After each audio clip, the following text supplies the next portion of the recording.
What's up, Keypad and crew? We're back live again. Give me just a minute to get things properly started.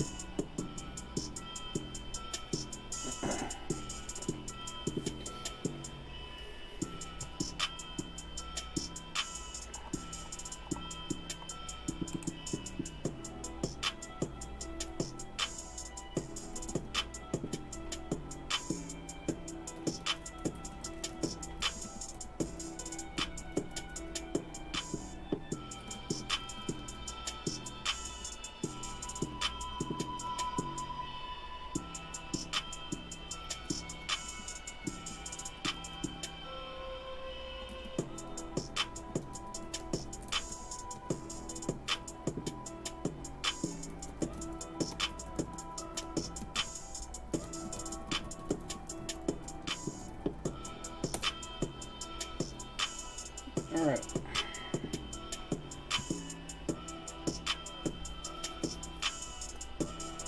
We got a lot to cover today.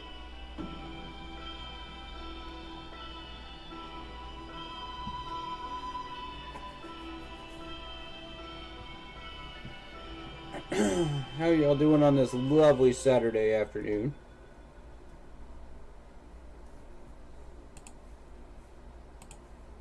Hello, Discover Card here to explain our cashback.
is my state, this is my team.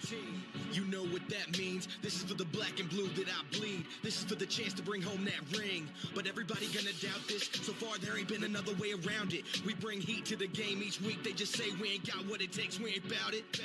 Well, y'all can just keep saying that we ain't gonna make it, but at the end of the day, this will be the Panthers nation. You know, this ain't a game to us major players at every angle that you can think of. That's why you hate us. Get out the way of greatness. You can look at our faces and see the blood, sweat, and tears that it took to create this. Yeah, I know what you're thinking, but you can save it. Cause even on the darkest of days, you know we're always gonna find a way to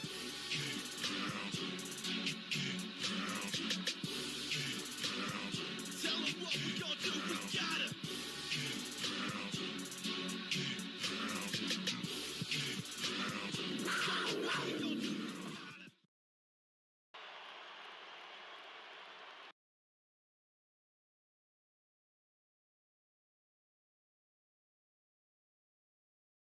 All right, folks. What's going on? What's going on? What's going on?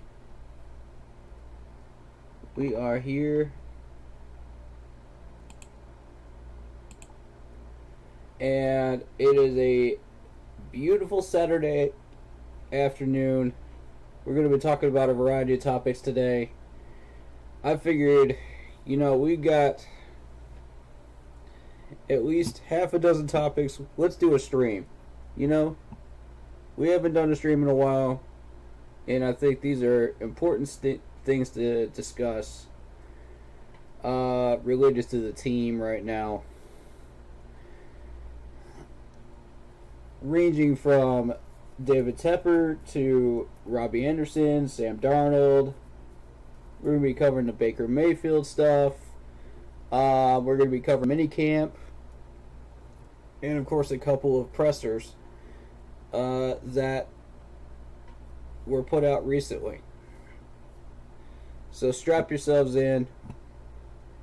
If you're just relaxing on the weekend and off work from the week, grab yourselves a snack and a drink, and let's get this thing rolling, shall we?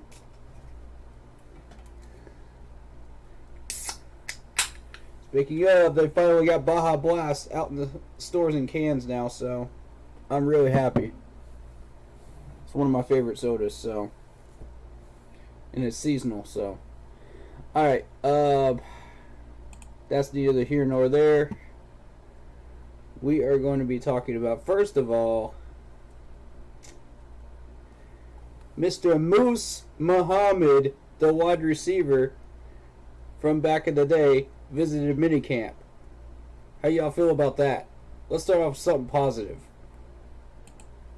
Hey, man. It feels good. It does. Knowing that one of our best wide receivers decided to check us out finally. I mean, I got a couple of questions though. Why now? All these wide receiver cores that we've had in the past 5 or 6 years, why now? Why is he interested now? Or was he just that busy? And my second question is, what does this lead to? Could he potentially be wanting to join the staff or not? Or is it just a personal visit? We don't know. So, I'm just really happy he was there. It means a lot, and I'm sure it boosted up the morale of the team. And got him energized for minicamp, I think that's really cool. And yeah, I'd love to see the big man's 89, Agent 89 showing up. That would be cool. Maybe a Greg Olsen appearance, maybe a Thomas Davis appearance would be cool too. That would really inspire these guys. Yeah, it's going to be a rough year. It is. But, maybe if we can get these guys inspired enough, we can get through it and keep rebuilding. But the issue here is we're $30 million in the red for next year. And I saw that on the cap space. I saw that on overthecap.com, and I was not thrilled about it. Which means we're probably going to be carrying over about 15 million, 10 to 15 million into next year, since we're probably not going to sign anybody in the next couple of months. But even then, that's not even going to make a dent. Ooh, excuse me. I do feel like we may have to let some people go next year.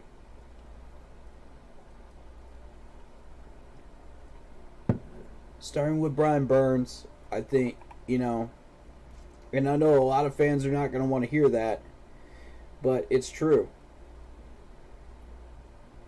Because if you look at his contract, you're looking at $21.6 million total, over 4 years. And it's just going to get more expensive. Look at 2023. You're looking at 16 mil. Yikes. And that's just the base salary. That's your cap hit right there. 16 mil in 2023. That's a lot of money, folks. We could manage the 3 million, we could manage the 3.6, we can manage the 4.3. Maybe the 4.3 next year, but if we were to move them now, we wouldn't have to pay that 16 mil in order to move them in 2022. You see the problem here? That's not good. So if we're gonna move Brian Burns, I think this is the year to do it. Otherwise, we're gonna be in cap trouble again. There's a few other players that we could move, maybe, but it's not gonna be simple.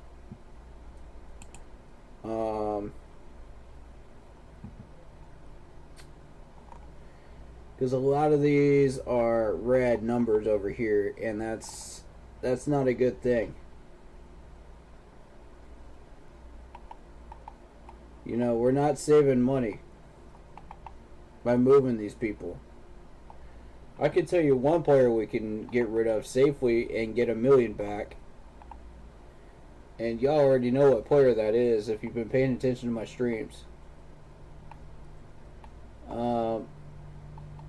I'm not even going to bother mentioning his name, but y'all already know who it is. And the thing is, Matt, we got to move some people. And we may end up having to move them right before camp, which is bad. Or during camp, training camp. We won't be moving anybody during minicamp, but definitely during training camp for sure. And it's going to upset some people. It's going to be some favorite players that you really love. And maybe have a jersey of. But I mean, here we are. It's 2022, and that 30 mil is not going to get cleared up unless we do something about it. So I trust Scott. I don't really have a real full attachment to any of these players, to be honest with you, except for Christian McCaffrey maybe and DJ. But maybe Jeremy Chan.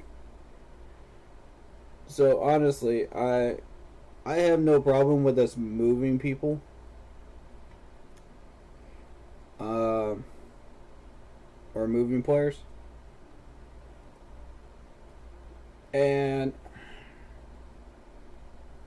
I'm hesitant to say who it's going to be. I have no idea. This is a major issue that we're facing here. To get that cap money into a better place, which means we're going to have to rebuild again in 2022 through the draft and through free agency. It's not going to be easy. I think it works to our detriment. The fact that we tried to go hard in 2020 is now coming back to bite us, cap-wise. Because, yeah, we have all these players, but look at us, we're $30 million in debt for 2022. I mean, this is why you don't go all in for 1 year. I've been trying to tell people that. It kills us cap-wise 2 years down the road.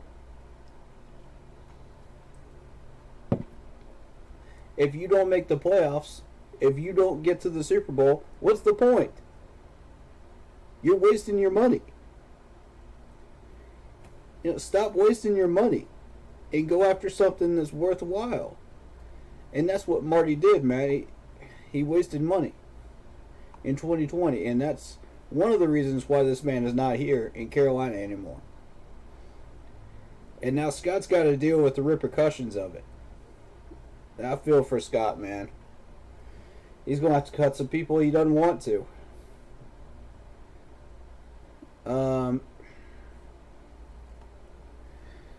Shout out to Harvey, man. What's going on, man? Good to see you. Good to see you.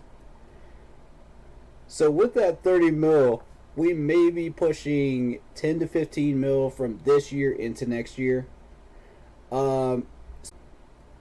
Who could we possibly cut to get us back in the black? And the first player that comes to mind is Brian Burns, of course, but you got to get rid of him this year. Otherwise, you're paying $16 million next year if you move him next year. That's not good.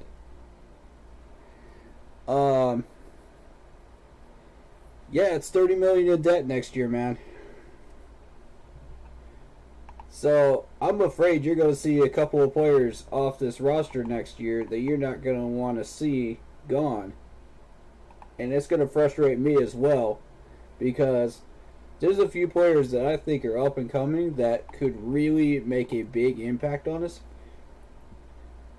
But I mean, if you're looking on YouTube, the YouTube stream right now, you can see all this red here in the dead money cap column here. It's not good. It's not good at all. And if we move anybody, we have to pay that money. We have to. So if we don't move Brian Burns this year, before the start of this season, before it starts kicking in, we're paying 16 mil.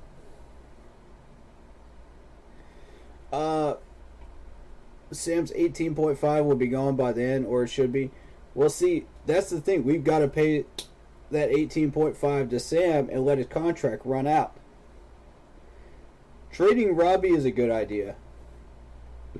That's the one I was exploring. You know, I had somebody, a lot of people mentioned that to me, actually. If we move Robbie this year, yes, we do save 19.4 mil, but we're also having to pay him 8.4 mil. So, in essence, he's still getting paid 8.4, regardless. I don't think you could get any team to possibly pay the 8.4 for him, unless you're talking Bill Belichick and the Patriots, who offered a third. That was the only team that offered anything for him thus far that I know of. If anybody has any other teams that offered something, let me know. But that's the only one I've heard of so far. It runs out after this season. Sam's money is paid for this year. That's true. That's true.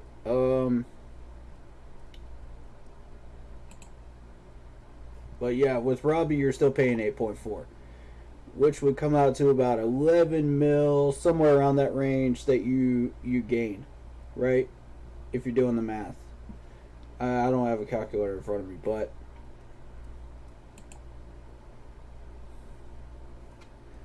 let's look at Sam Darnold. Yes, we already paid him the 18.5 for this year. So, we could, in essence, move Sam Darnold at this point. We would get about 2 since you already paid the 18.5.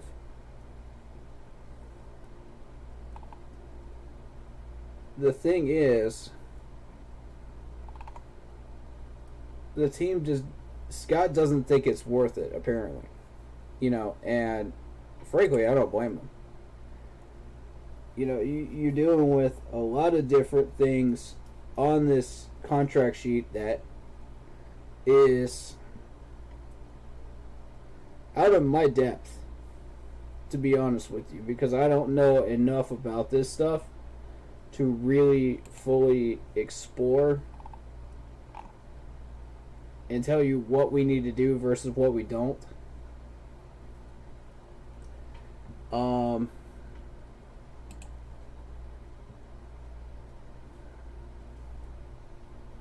So here's our dead money list as of right now.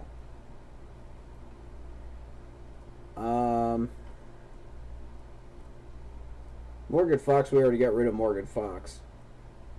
So the amount you see up here already accounts for Morgan Fox. We re-signed Troy Pride Jr., I know that. Will Greer's been gone. I don't know what's going on with this list. And I know we're not getting any money back from Trey Boston. That was ages ago. Reddick, I think that $4 million already is accounted for. Same with the Paradis money. But I'm not 100% on that. And I can't speak for the rest because I don't know for 100% fact on all that. You know, that's money issues that I don't have a full grasp on what's going on with contracts, you know, what type of buyouts people have and whatnot like that. There's a lot that goes into contracts that I don't fully understand. And I feel like with that stream that we did, that only just taps the surface on what I have to learn and what we all could benefit from learning about this stuff.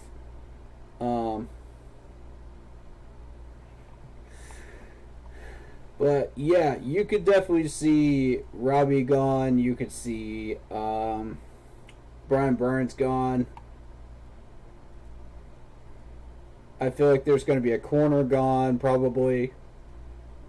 Hopefully not Horn, you know. But with our past history of how we've handled our cap, and, you know, if you're good for a certain number of years, and that contract could get us some money out of it, oh yeah, you're gone for sure if we're in cap trouble. That's a guarantee. It's like a what did I call that? Like a we're like a player mill, really. They just send them through here, resurrect their career, and then they're gone. And I mean, it sucks, but it is what it is. And we've been that for a number of years, and it's time to stop that cycle. I'm trying to think who else might be gone. I want Sean Chandler gone myself. I don't even want him on the team. For obvious reasons. I get the feeling Barnes is not going to pan out. I just get that feeling. You know, there's 1,000 fast corners. Yes, he did run the second fastest 40 time, but there's like 1,000 fast guys at corner position. You know, the thing we need to be looking for in training camp is, can he catch? Can he pass defend? Can he cover? You know, things like that. It's not the 40 time that people are going to be looking at in training camp.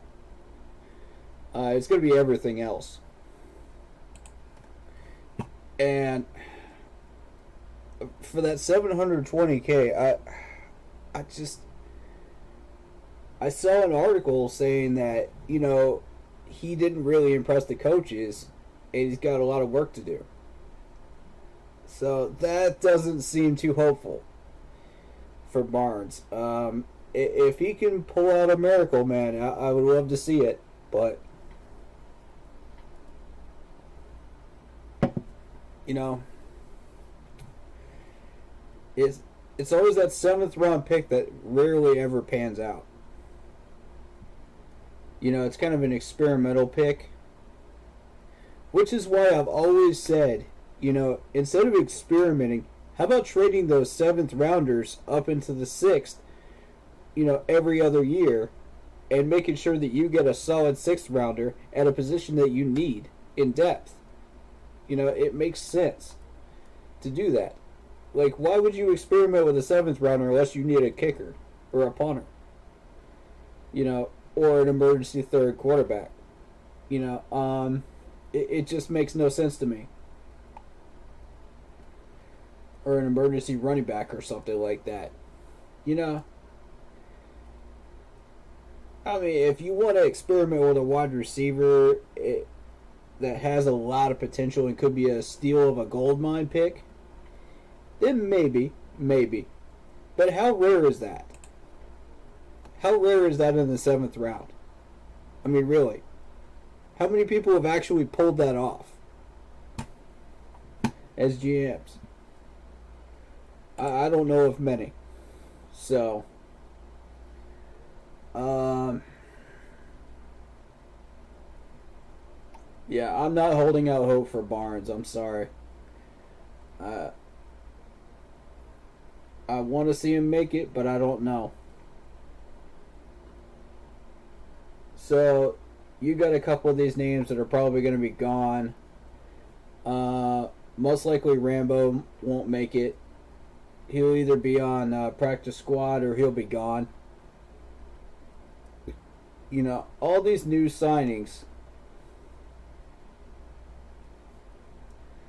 after the draft was over. I'm trying to find it. I know I have it on here.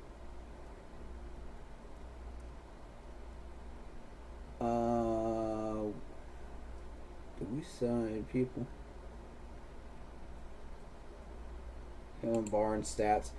Yeah, see, yes, you are looking at a 6 foot even 185 corner here, but we got enough corners. Look at what we got right now. You know, this is experimental.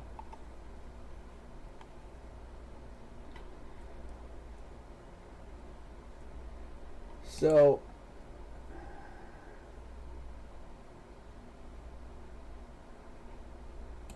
where did I put that? Oh, that's the draft order. Okay. Sorry about that, y'all. I'm trying to get back into the thick of things here. I haven't seen a lot of this stuff in a while.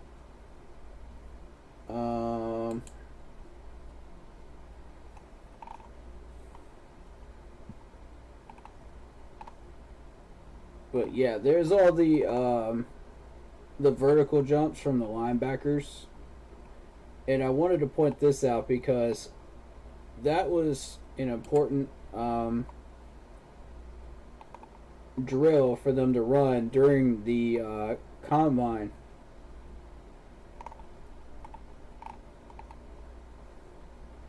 Because it shows you, like, how many of these guys can, like, jump up, knock these balls down, be instrumental in coverage, to shutting down some plays over the middle.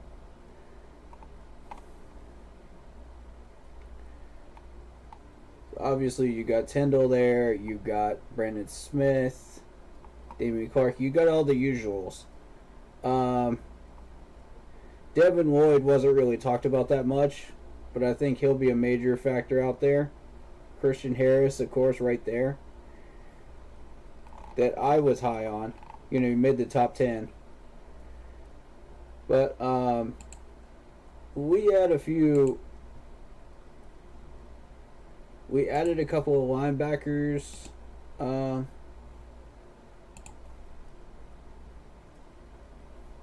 I think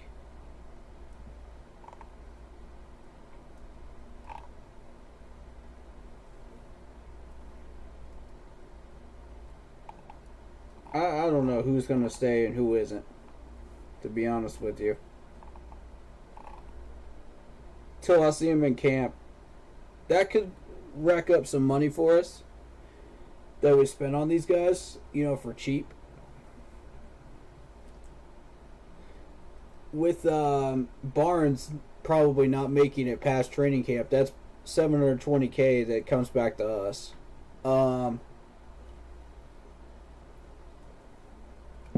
There's a couple others. We could maybe bank about $3 million back, I would say, off of people that don't make it. Minus the extra expenditures to get people onto the practice squad. That's what I'm looking at right now. And I don't want it to seem like there isn't any hope, because there is. If we move the right players, we can get that money back and put ourselves in the black for next year. It's going to be tricky, though. Yeah, I have complete faith in Scott Fitterer right now that, he'll be able to maintain about 3/4 of what we have right now and still manage to build on it. It'll also make a difference what's in that next draft, what's going to be in the next free agent pool. We'll see what happens. I don't want to make any speculations right now, but I wanted people to know that information because it's important. It's not time to panic, for your favorite player, that you may or may not have bought a jersey from, that you've got an attachment to, like maybe Brian Burns or Jeremy Chin or somebody like that. It's not time to panic, but we do still need to address this issue before the season starts, during training camp, and I think Scott will figure it out. Harvey says, I have faith that Scotty will right the ship, and once Corral takes over on his rookie deal, that will help us by 2024. Yes, it will. I thought that our cap space was finally good. Well, we're looking at $25 million this year, which is good. We're in the black, and we're looking good this year.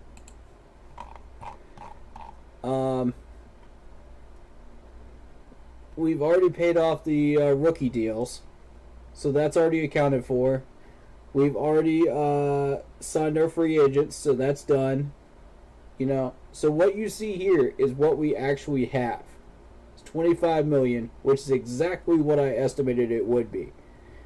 Dead on, actually. Oddly enough.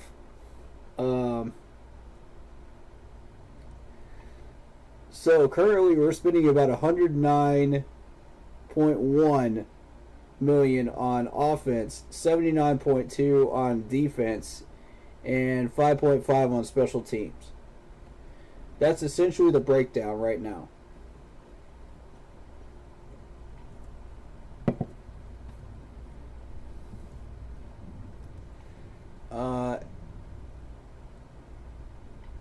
Eflin and Irving's cap. Okay. Okay, those hits should be gone by now. By then. Okay. Yeah, makes sense. Yeah. Because right now you're looking at 4.2 for Eflin. And Irving, you said. Let's see about Irving. I'm looking to see if I can find him. Cameron Irving. There he is. 6.5 total cap. So the cap hit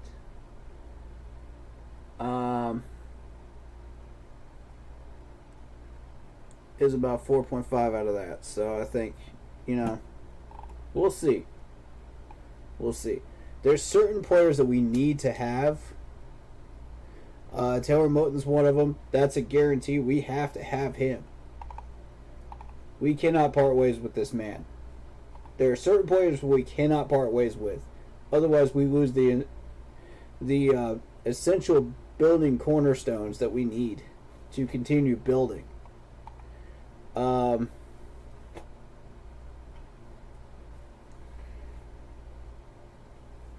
That money will be gone when the next league's year starts, 2023. Okay, true. Yeah. Plus, however much the cap limit is that the league sets for next year too, because we don't know that either.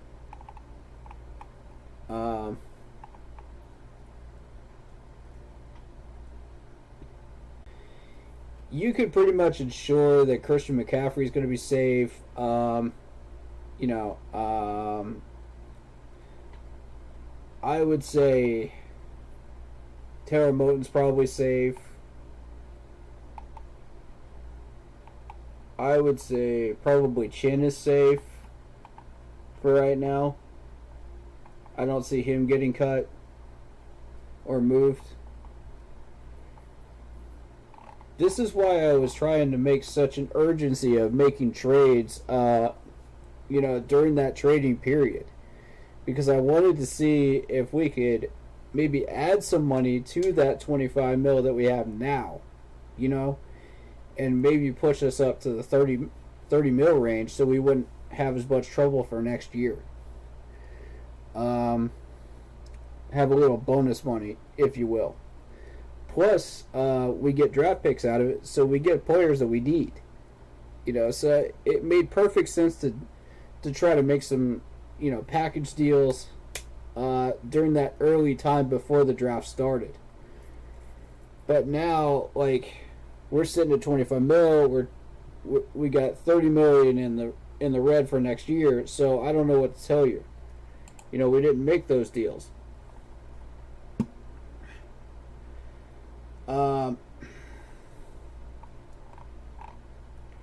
That's going to be a serious problem. We got to get some people out of here in order to straighten that out. And I don't know who it's going to be. So I don't think they should bring in any new free agents or trade for any big contracts. I agree with that. Small contracts would be good. What we really need to do is offload some contracts in order to get some money back and some picks. Gross Matos probably will be gone unless he balls out, but re-signing him will be lower than the cap hit at first. That's true. That is very true. I think he's got starting potential for us. For a team like the Giants, he would definitely be starting. But for a team like maybe the Texans, that's probably a second stringer. Run-of-the-mill average teams, that's going to be a second stringer. Top teams, you're going to be looking at third string. Borderline battle for second. That's what I'm looking at for Gross Matos right now. Now, if he can push those limits and get to that starting job and really, really earn it in this training camp, which I know that he's capable of doing it, you know, because that ceiling is definitely starting job for us. It's definitely starting job. I've seen it for 2 or 3 training camps now. I know he's capable of it. He's just got to push himself a little further, you know, and I can see him doing it. But you got to have a head coach that motivates him properly, and I don't think Matt Rule is doing that the right way. Scotty will definitely restructure some contracts and trade some guys. I hope he does trade some guys, but do it the right way.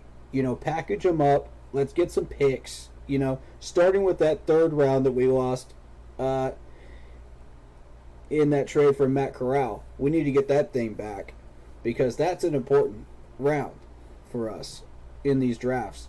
As you noticed who we got in the last 2 drafts, it's crucial. We've got to have that back if we're going to trade players. So the first thing I would do is once we're able to see about trading players, you know, and really get serious about that, is talk to Bill Belichick. See if he'll take that 3rd round pick for Robbie Anderson again. If he won't, then we'll have to look elsewhere and probably package him up somewhere to try to get that 3rd. Henderson, Shaq, and Brown should all be on notice. I agree. I definitely agree. Shaq for the simple reason of he's a big name, he's big money, he's had a starting job for a while now, you know, and he hasn't exactly balled out per se, but he has played well enough to keep that starting job and do well, you know, doing it and stay there. He deserved it. I will say that. But outside linebacker, no middle linebacker for that man. Absolutely not. It's not a good fit.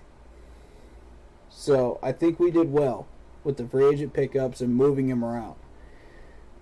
Brown struggled last year against the run in the second half of the year. So that's why he's on notice. And C.J. Henderson, take him or leave him.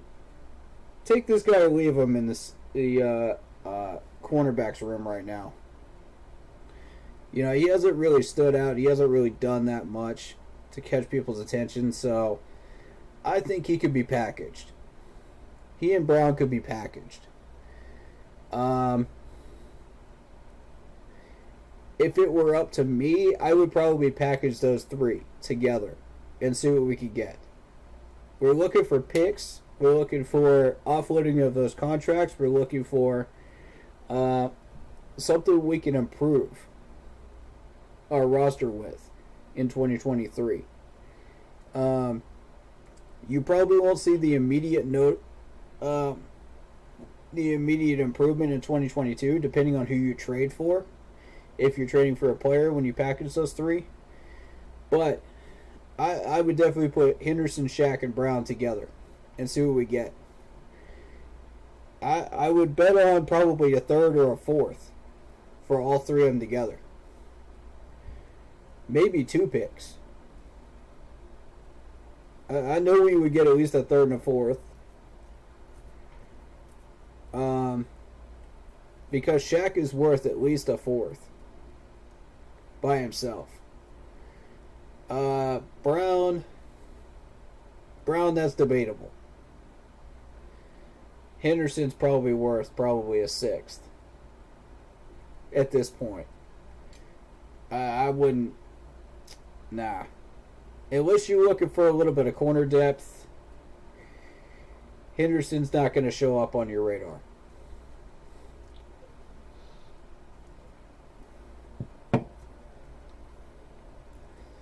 You know, he's a slightly below average corner, in my opinion. You know, he's not really going to stand out, but he's still worth something. You know, he's still got the speed. He's still got some skills that he can contribute to a team. But it's going to be lower in the depth chart. Probably a third stringer.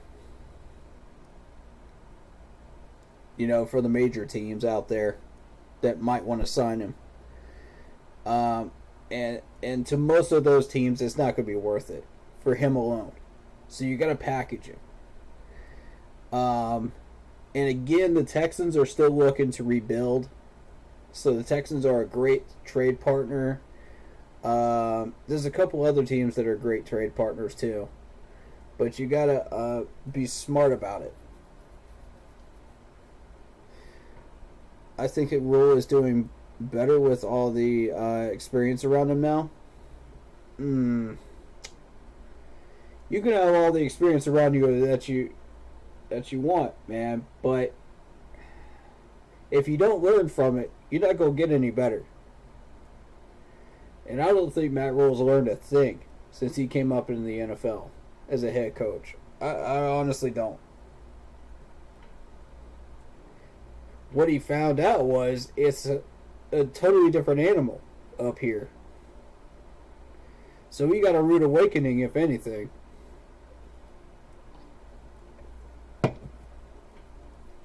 And I'll say that for Urban Meyer, too. He got a rude awakening, too. He thought he could come up here and start doing all this crazy stuff. Chip Kelly as well, you know. All three of these guys thought they could come up here and just dominate and own the world. And, yeah. That didn't pan out well for any of those three. So,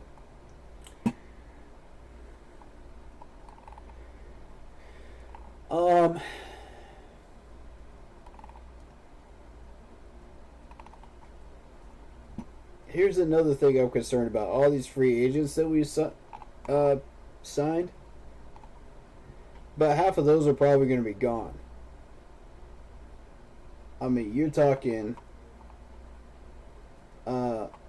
we got Woods at safety, you know, he might be gone.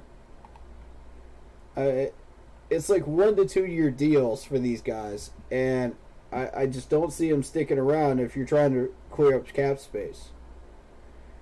So I'm a little concerned about that. I think Matt Ioannidis will stay.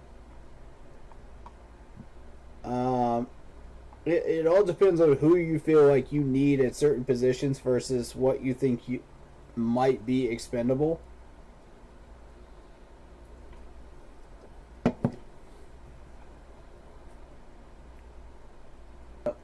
Shi Smith we could get rid of today and get $896K back right now of that money. You know, he's got trouble with the law. We could always find another wide receiver like him. That's not exciting. I never was excited about him, to be honest. And it's not because he was a former South Carolina Gamecock. And I know a lot of people that are Gamecocks fans are going to be saying that. And it's not true. Okay? Put your bias aside. Put your Gamecock colored glasses away. Because we got several other Gamecock players that have been on this roster that have done just fine. Thank you. So, put your Gamecock glasses away. I just want the best 53-man roster. I'm speaking of what Shi Smith has done in a Panther uniform. Okay? This ain't got nothing to do with where he came from. Alright? So, as a Carolina Panther, he did not impress me. You know, average run-of-the-mill guy, as far as I'm concerned, in training camp. He never stood out to me to the degree that I wanted him to.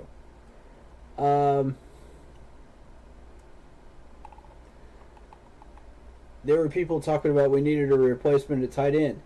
And that was before Ian Thomas got in trouble with the law. Okay? That was before. We got Damian Wilson, and we haven't even gotten him out of the field yet, and he's already in trouble with the law. What in the world are we doing?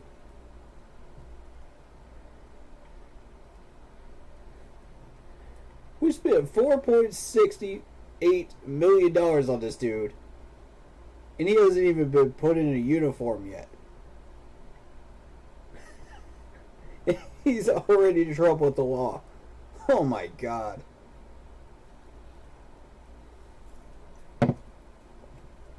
I don't know what to tell y'all.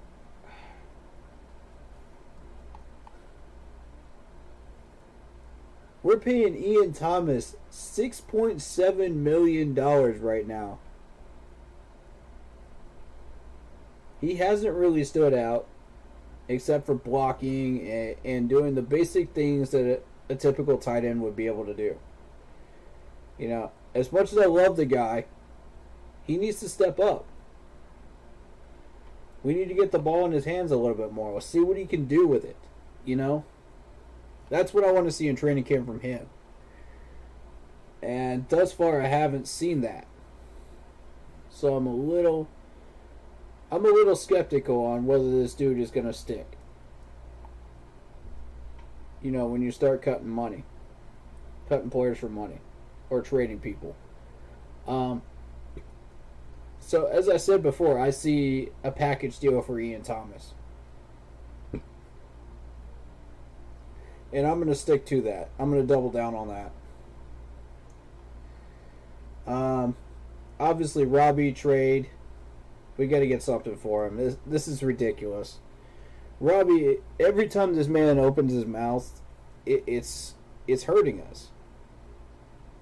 It's hurting us. And I don't want to be that guy that has to say that, you know? Because I love Robbie as a person. I do. As a person, I think he's awesome. But when you start speaking up about throwing rocks at Sam Darnold, throwing rocks at the fans, you know, no more of that. Okay, Robbie? Please. You got me, buddy? I can kind of see what Kevin Avery's saying, you know, to where his stats made it look like he just had one bad day. I can kind of see it. You know, he kind of has a point there, but my thing is, like, it's not just about the stats. It's not just, you know, it's about public image too. It's about how he represents us. And that makes me unhappy. You know, I'm unhappy with that area right now. I'm unhappy with what where we want to go with his talent level. And here's the thing. And I'm about to go into a little bit of a tangent here, but think about this. Sam and Robbie never really fully had a connection, even up in New York, with the Jets. Now, granted, the Jets organization had no idea what they were doing with their players. These guys were just there to get a bag. You know, and essentially, you could trade those Jets players for a bag of chips or a cookie. At the time, you know, before the Jets management changed hands. And I will say this, the Jets did have a pretty decent draft recently, this year. I'm not going to say good, I'm not going to say great, I'm going to say decent this year, which is an improvement if you're the New York Jets fans. But we're talking before the change of management. With the offensive lines that they have had up in New York when Sam Darnold was there and Robbie Anderson was there, it wouldn't matter what quarterback you put in there besides the top 10 quarterbacks in the league, they would all struggle. Okay? They would all struggle. Kyler Murray would struggle. I think even Stafford would struggle under that. I mean, the evidence is the Detroit Lions. The offensive line of the Jets was so bad, it was even worse than ours at the time. And that's saying something. That is really saying something. This is before the Jets management changed hands now. Keep that in mind. But if you expected Sam Darnold and Robbie Anderson to put up Pro Bowl numbers in New York during that time period, I don't know what to say to you, because it ain't realistic. So they come down here, they got about the same type of offensive line and bad coaching still, and you expect them both to excel? I don't think so.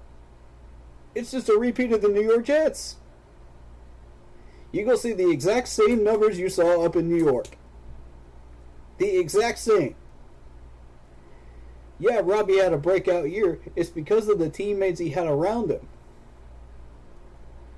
Sam Darnold is still going to be Sam Darnold.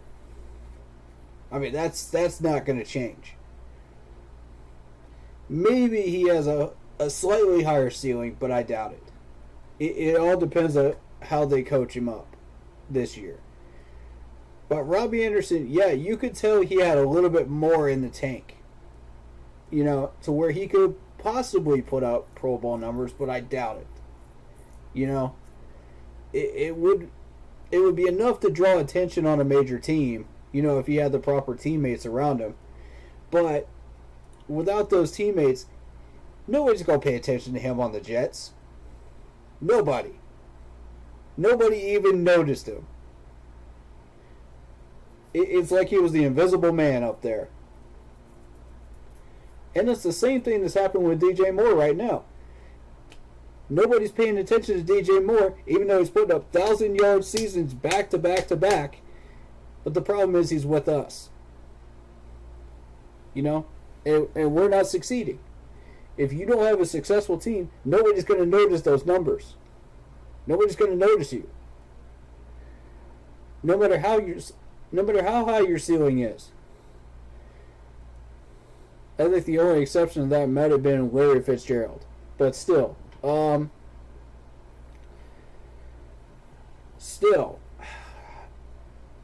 You think back. Nobody is going to succeed except for the top 10 quarterbacks in the league under that Jets offensive line back in the day. Nobody. It wouldn't matter who you put in.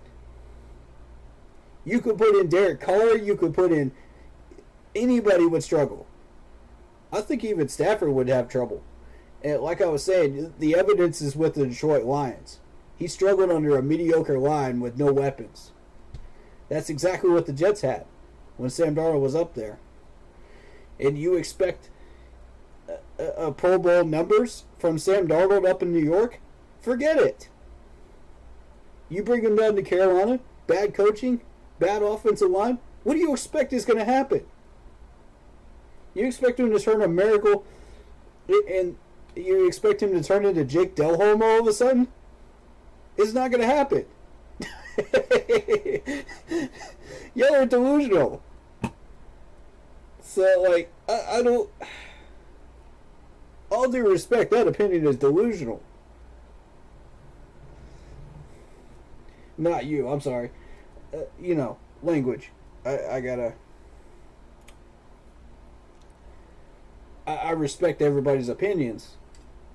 They may be way off base, but I respect them. You know what I'm saying? But I'm not afraid to correct people, man, on here. I'm not afraid to do it. But you bring them both down here. Yeah, sure, Robbie has that potential to be a Pro Bowl wide receiver, possibly. But, you know, I mean, he showed flashes of that in 2021. But you always see it once in a blue moon with the offensive line that we had. You only see it once in a blue moon with Sam Darnold behind a mediocre line. And you're expecting more than that? I don't think so. So that combined with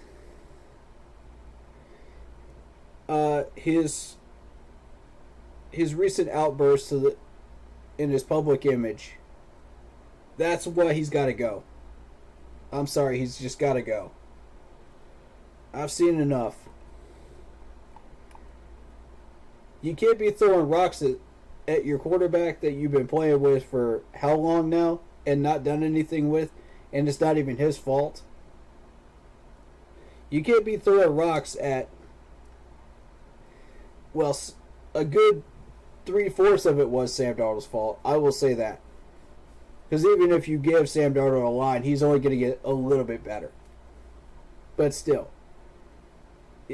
Again, that's still a good 25% that's not his fault. Because of the line. You can't be throwing rocks at the fans that are just calling it and seeing it like it is. And they weren't even complaining about you. They weren't even complaining about any of our players. They were complaining about the coach. Yes, the coach. Oh my gosh. Like, with all due respect to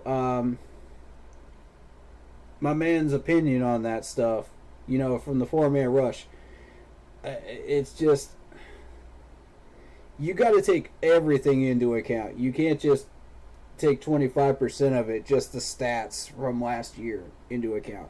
It's personal image. It's everything. It's everything wrapped up into one big package. And it's not healthy for us. Again, I love Robbie as a person. That's not what this is about. Robbie's a great guy. I would probably give him a hug if I met him. I probably would. I'd give him a handshake at least. You know? Great guy. But what he's doing for the team, that ain't it, cousin. That ain't it, bro.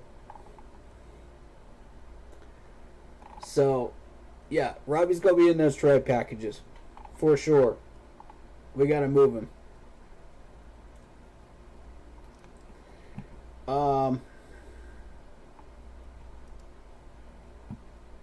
Now, I want to get to something positive, though. I want to get to something positive, but first I got to address something negative real quick. And then from the rest of it on, we're going to go positive. All right, guys? That cool with y'all? I got to cover this. So, this has become a trend around the league where head coaches say, okay, if your kicker makes a 53-yarder or a 63-yarder kick, you know, what have you, number of the kick, they get to end practice early. Now, traditionally, I didn't have a problem with this because, okay, yeah, you're doing practices out in 98-degree heat. You know, the heat's a factor. There's a few reasons why you could legitimately end practice early, right? You know, maybe it's raining and you don't want to practice out in the rain because it'll mess up, you know, techniques and footwork and stuff like that. That's understandable. But here's my issue with this. Half of these teams that do this are in domes. That's for starters. Number two, when you've got a team like Detroit, Denver, for instance, or us, who really, really need those reps. Oh, and not to mention Atlanta, too, who practices in a dome. We need those reps. We need to be pushing those training camp reps, those mini camp reps, as far as we can get them. Because we need them. You know? How long have we been sitting with a bad record? Come on. 7 years now since the Super Bowl. We need those reps. So unless there's a heat stroke going on or something major going on as a legitimately good reason for ending practice, your kicker making a 53-yarder, which he's paid to do anyway, should not end your practice if you do not have a legitimate reason to end practice. That is soft in my opinion. That's going soft. I'm sorry. It needs to be said. I have kept this non-public for the longest time because I knew people would throw me under the bus for it. I'm making it public now. That is soft. We need to start putting in those reps, not ending those practices early, making sure these players are disciplined, you know, in everything that they do on those fields. Whenever they put those jerseys on, I want to see them go through those reps disciplined. Okay? And that's another knock against Matt Rule right there as a head coach. Not as a person, but as a head coach. He's too soft. You can't have a head coach that's too soft in the NFL. It never works.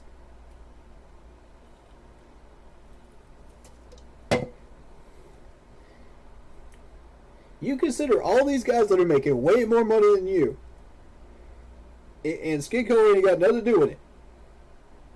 I'm just saying that right now. Skin color ain't got nothing to do with it.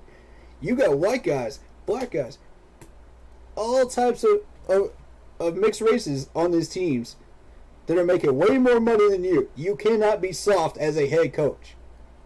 You cannot do it. They will see right through that and they will run you over. Okay? They're not going to listen to you. They're not going to follow you. They're not going to trust you. And that's just right out of the gate. If you display that on day one, first impressions are everything. If you're a businessman, you know that. If you've ever applied for a job and gone into a job interview, you know this. Anywhere. You know this. First impressions are everything. And if those first impressions are not, I'm going to take over this team, I'm going to strong arm this team, and I'm going to make sure that we get a winning record. If that's not the attitude you come in there with, these players will see right through it. They will see right through your facade in 5 seconds. 0.5 seconds, actually. Because these players have been in the league for years. They know the difference by now. They will know when you are putting up a false mask. And when you put up that false mask, they're going to say, we're here for the bag. We're here for the bag now. We're here for the bag. We know we're not going anywhere. Let's just earn that bag. Let's ask for more money. And guess who that puts the pressure on?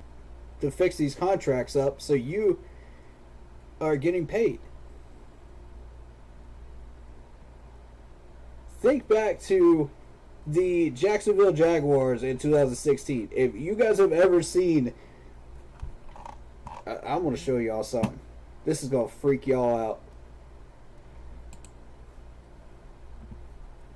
Oh man, this is going to freak y'all out. If you've ever seen the Jacksonville Jaguars back in 2016, somewhere around that area, it maybe 06 time period, and you see these players are making, it's disgusting. It is absolutely disgusting compared to let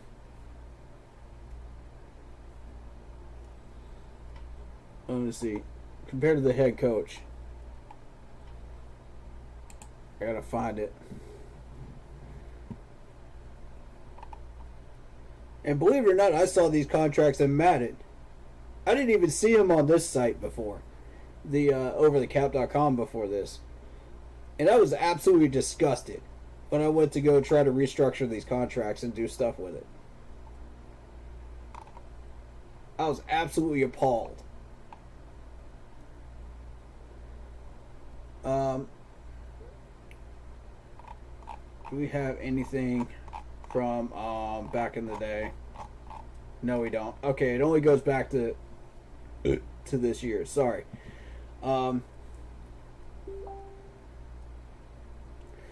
switch it back to us. But my point is, they were making way too much money, and way more than the head coach ever was. And you're thinking maybe Jack Del Rio back then. I forget who the coach was back then, but they were terrible. And you don't have to look very far to illustrate my point on this. They saw right through it. They saw right through it. They saw those contracts that they were making, and they said, this coach is way too soft. We can just earn money and just be on our way. All we got to do is put on the uniform, show up, do some stuff on the field, and then retire. And have our mansions and our boats and our planes. That's not what we want in Carolina. I've been trying to tell y'all that. Scott Fitter is not going to let y'all get away with that garbage.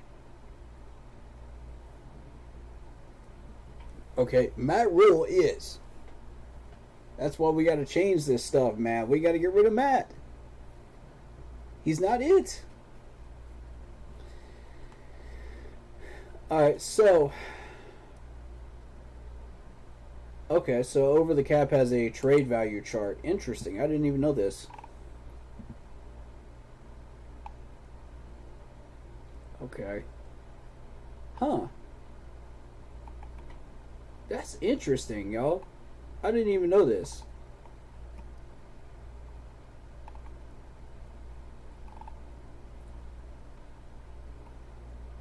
Okay. Oh, so it's basically just saying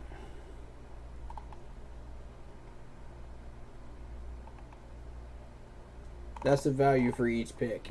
The number value. Alright. I've never seen that before. That's interesting. That's another little piece to that website I didn't know about. That's cool.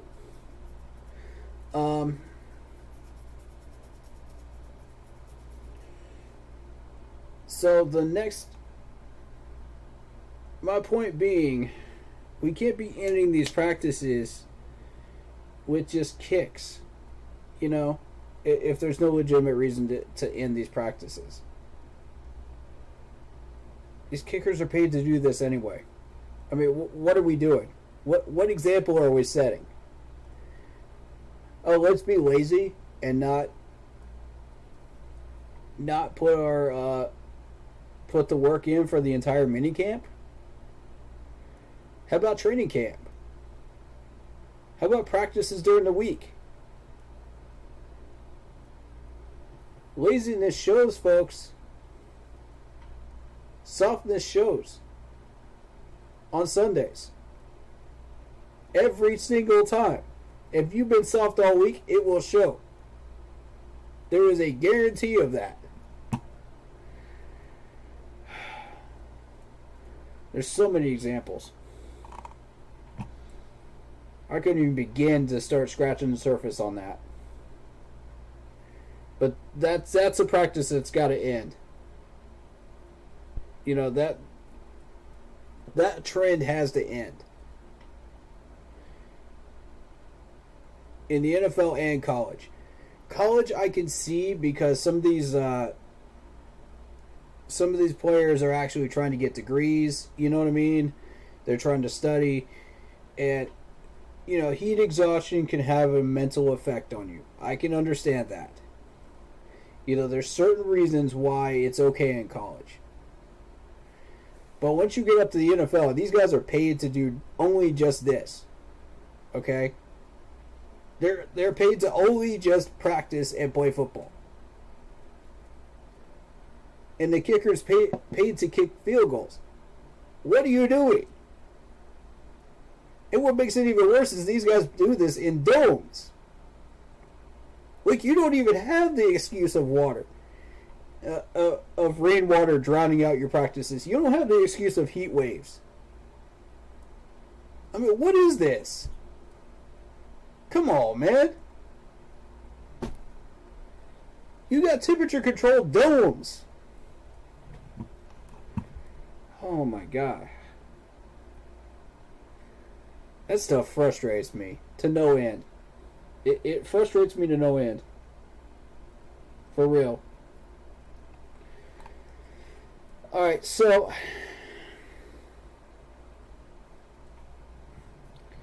now to the positives. Actually, I lied. We have one more negative. David Tepper. Let's get on David Tepper real quick. And the company that he was doing business with in York County is suing him for $21 million. After he just I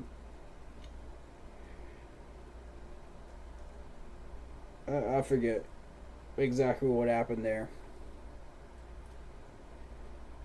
Yeah. Bankrupt. He claimed bankruptcy, and now York County is suing him for $21 million for that company. For that company alone, he's saying he's bankrupt. Everywhere else, he has money. Okay, I just want to clear that up. I want to make sure that's perfectly crystal clear, because people are going to take that out of context and think, "Oh, well, he's totally broke." Because I've seen a few comments like that. No, he's not totally broke. Folks, he ain't totally broke. He's just broke in that company. That's why he committed. That's why he filed it just for that company. Now, for those that don't know this, in the business sense, that does give you a clean slate. But you've got to build that credibility back up. You've got to build money on top of that, and again, it doesn't prevent people from suing you. So we're looking at $21 million. Now, here's my question. Did the workers get paid? Did the workers get paid? Because you're looking at $21 million right here, right? That's a lot of money. That's a lot of infrastructure that they worked on. And if they didn't get paid, that's a major problem. On both ends. Somebody's got to pay them. They got to be able to pay bills. They got to put meals on the table. They got to, they got to provide for their families. These workers have to be paid, one way or another.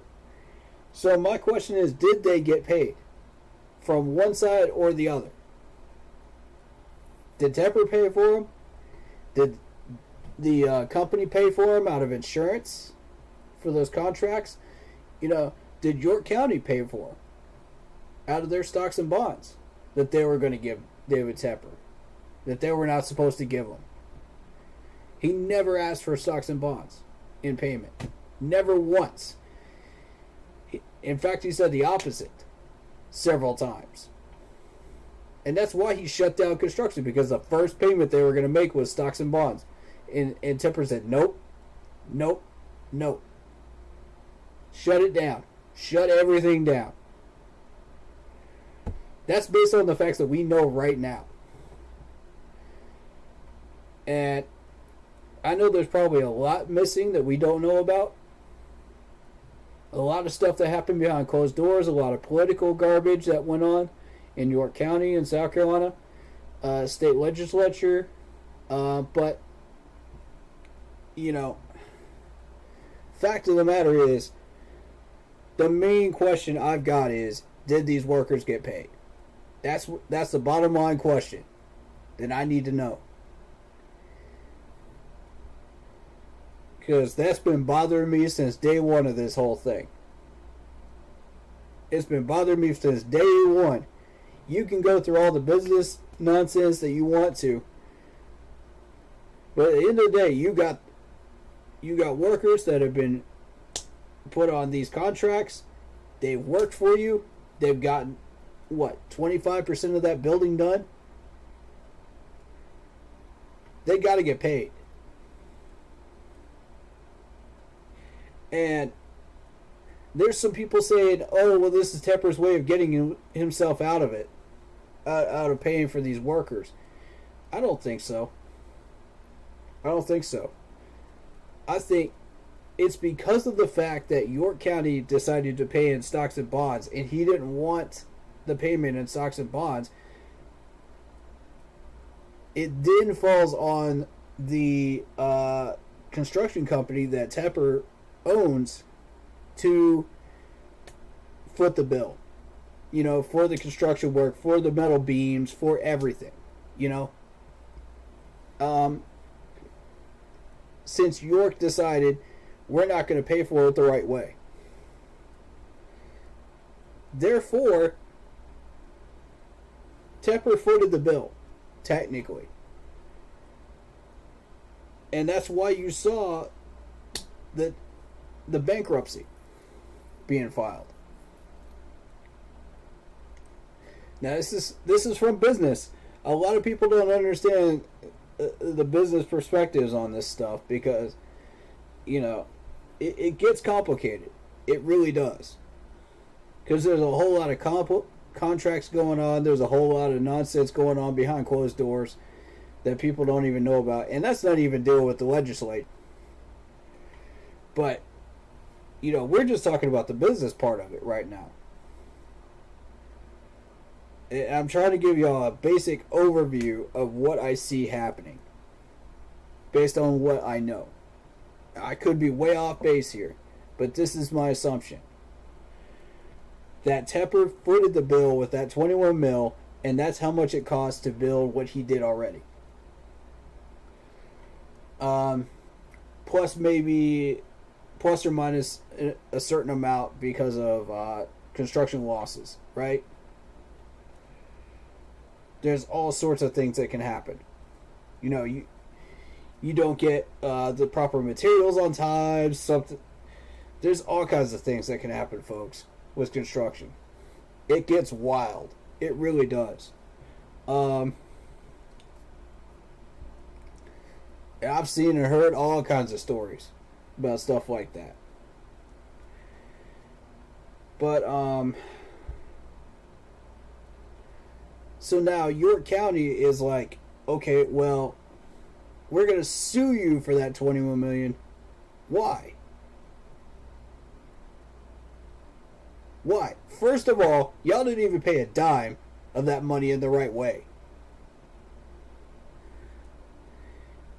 That's what caused the construction to stop in the first place. Now you want $21 million?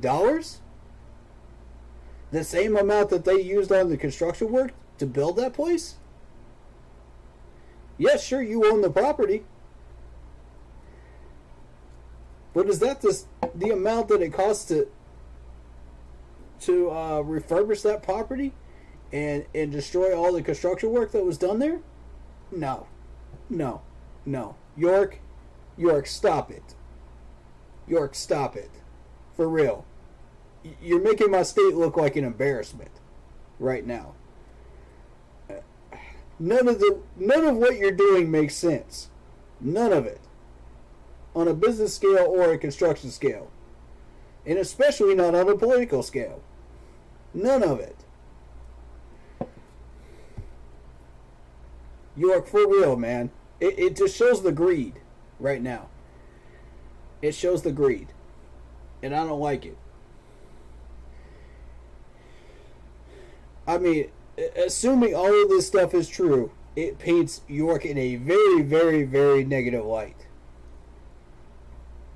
And I would love for somebody from York County, that understands all this stuff, that understands what's going on, that has details that we don't have, to come on here and talk to us.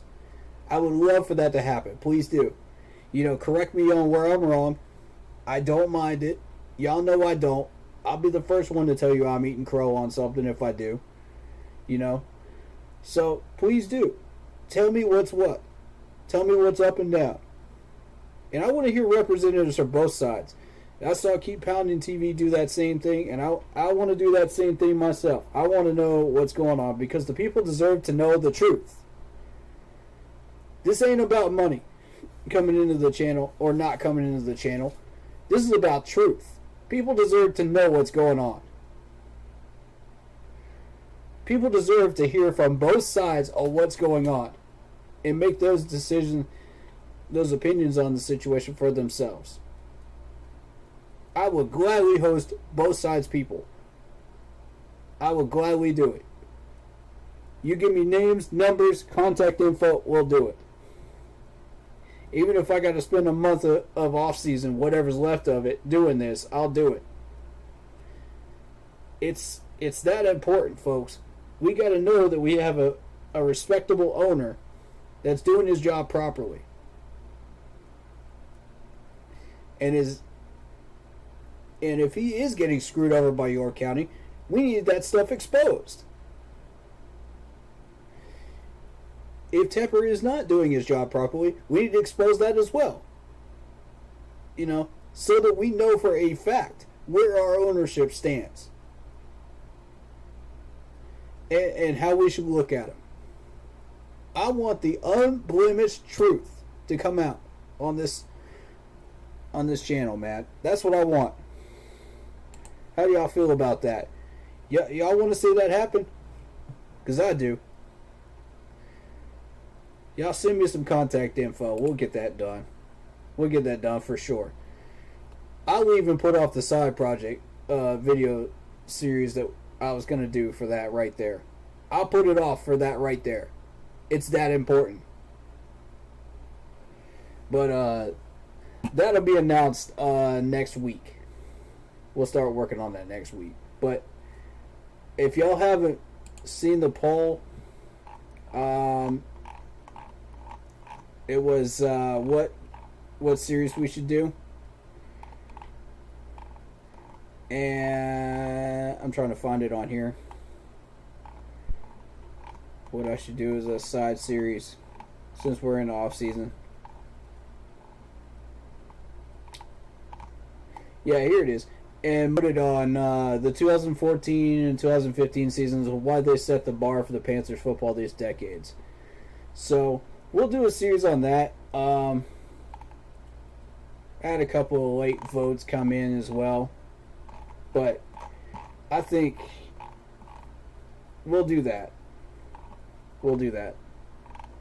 If we don't hear any info on this whole Tepper series thing, situation thing, then we'll do that.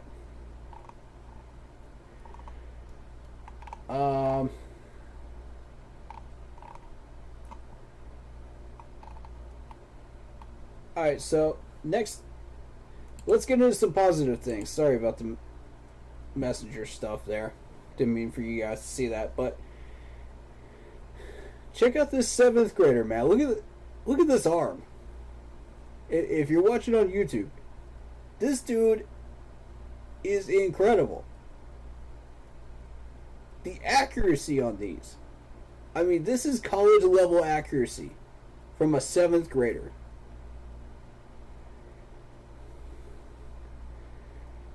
That could be the next superstar right there. Big name. That's going to get signed by a bunch of colleges right there. I like that. Alright, so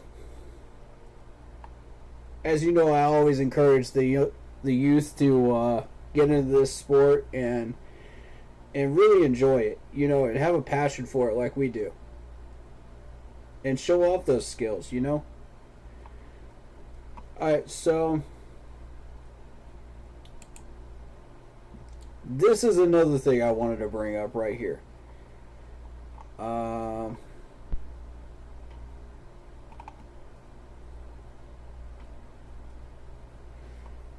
NBC Sports Peter King is amongst the uninspired as they spot the Panthers at 31st in the power rankings. 31st. Like, are you kidding me? I'm going to say we won't make the playoffs. I'm going to go ahead and say we will not make the playoffs. 6 to 7 wins is my top ceiling right now. But I mean, that's better than the 3 wins that they were projecting. 3 wins? Like, are you kidding me? 3 wins. These people said 3 wins. This is insulting, bro. For real, that's insulting. Bro, it's like they don't even know this team at all. This is the same people that are just like, Cam Newton is a terrible quarterback, and da da da da da, or anything that they could find that's negative on this team. It wouldn't even have to be Cam. It could be anything, literally. It could be the size of our cleats, and they would find something negative about it because they hate us that much. I mean, it's ridiculous. They never go to our camps. They never go to our practices. They never see any footage of us except on Sundays. Maybe. Not even that. And yet, y'all want to predict us with a 3-win season. Man, please. Can I get an amen on that? Come on now. 3 wins. Alright, so you find a 3-win schedule. Tell me where you find a 3-win schedule. We're getting 2 of them against Atlanta. That's right out of the gate. Breeze isn't there anymore in New Orleans. That's a win. That's 3 wins, right? Broncos are awful. That's another win. Seattle's debatable. The Lions are awful. Come on. Tell me where you see 3 wins in this schedule.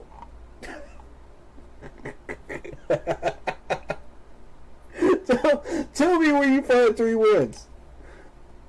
Boy, I'm telling you. These sportscasters are something else. That's for real. Y'all are killing me with this stuff. Oh, man. Y'all are killing me. Oh, and not to mention the Giants, too. Come on.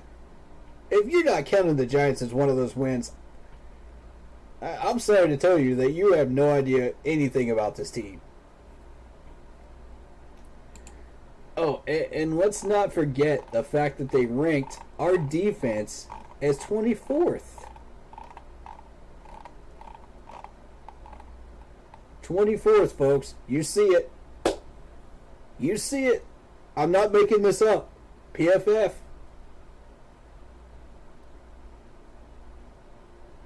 Offensive lines. I'm sorry. Offensive lines.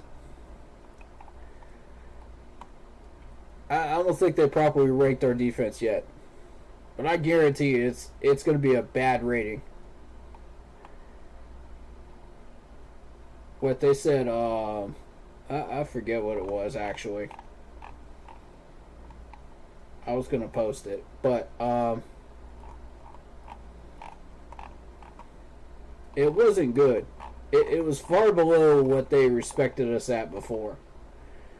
24th in offensive line. Okay, let's talk about the offensive line real quick. Offensive line has improved. We got a good starting rotation. We got a pretty decent second string. I'm not going to say it's great, but I'm going to say it's average. You know, we're to the point where we can actually do something with it. And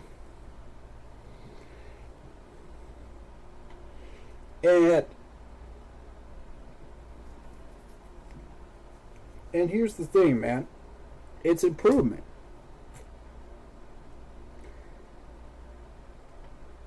I don't want to say that it's 24th until I see it in camp. I'm hesitant to put a number on it right now. That's the thing. I'm hesitant to put a number on it until I see it in person. Because until I see it in person, because we got 3 new guys on that offensive line, right? We already know that Terry Moton's solid. We don't have to question that. We already know Matt Iniditis is solid. We don't have to question that. But there's a couple more guys, you know, Brady Christensen I need to see in camp. And we'll get into him in a second. There's Deontay Brown, who was pretty much ghosted. Nobody even talks about him at all. And we'll get into that, too, in a second. But the rest of the line, you know, we need to look at. We need to seriously look at them and see what we're dealing with here. You know, make sure that this line is solid. Maybe we do come up with the conclusion that they're 24th. Maybe. Maybe not. You know, but I got to see them first. You know, I can't just willy-nilly pick up a number and just say, oh, well, the offensive line is this number ranking. No. I'm not buying 24th. We're higher than that with that starting rotation. But the reason I'm hesitant to put a number on it is because of the injuries. Y'all see what I'm saying? Because we've had a history of horrible injuries with the offensive line. So I can't put a number on it until we start seeing, you know, those injuries decrease. You know, until we start seeing injury management, then we can put a proper number on it. You know, once these guys that are starters get out there with a solid let's say 60 to 70% snaps per game, right? Because you're going to have sub outs, you're going to have things that happen. But let's say 60 to 70, right? You expect these guys to start for at least 3 whole quarters of a game. That's expectations. Expectations do not meet reality when it comes to this team in the majority of the cases that we have had. So,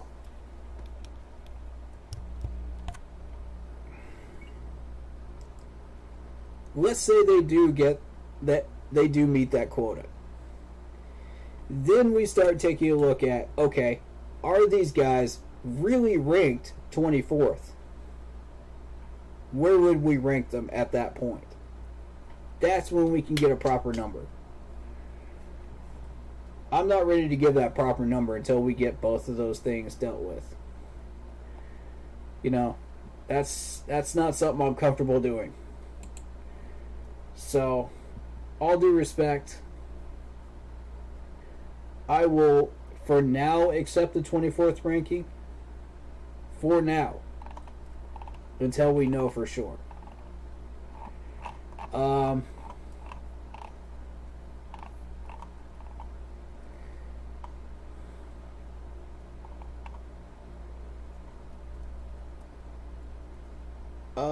There was a proposed trade between the Panthers and Packers sends veteran wide receiver to Green Bay. Speaking about Robbie Anderson.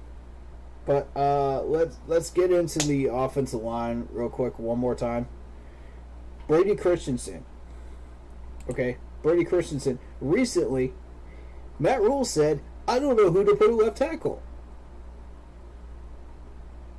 I don't know who I'm going to put at left tackle as a starting left tackle. In Matt Rule's words. Duh! Brady Christensen. How many snaps did Brady Christensen have last year? And he looks solid. Come on, man. Don't do this. Don't do this, Matt. Don't do this, Matt. If you are considering anybody...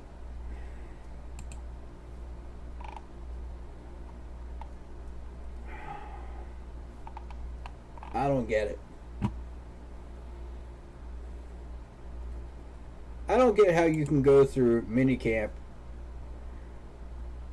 and go by what you saw last year and still say, I have no idea who to put at left tackle. You literally looked at all of these guys at left tackle and you still don't know.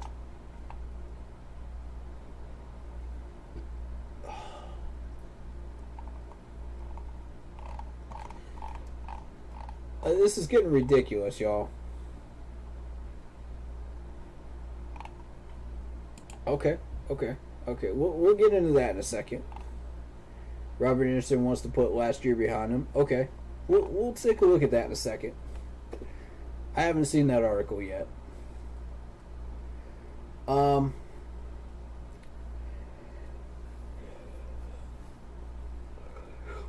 So you got Brady Christensen who says, oh, we can put him in anywhere.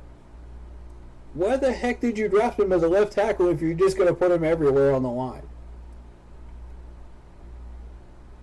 And we've had this argument before, right? We've done this song and dance before, folks. Matt Rule has no idea what he's even doing with his own roster anymore. And I said that last year, too. He has no clue. And we're going to sit here as Panthers fans and not acknowledge that? And just tra-la-la-la around a campfire and act like nothing is wrong? I don't think so.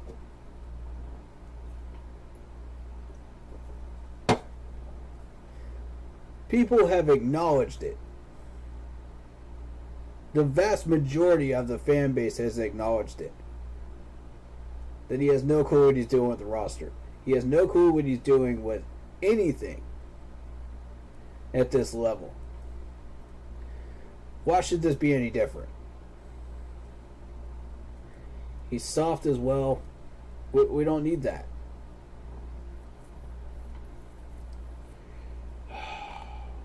I don't understand why we keep feeding the beast. Why? It's only going to get stronger. The drumbeat is only going to get louder for him to get kicked from Carolina. I'm surprised fans haven't come to the gates with pitchforks by now. Honestly. I'm very surprised.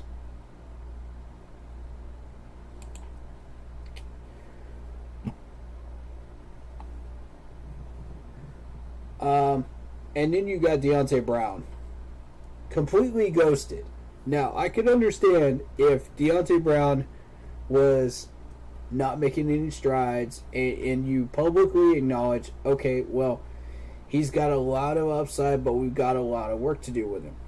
Like, he's not making much progress right now.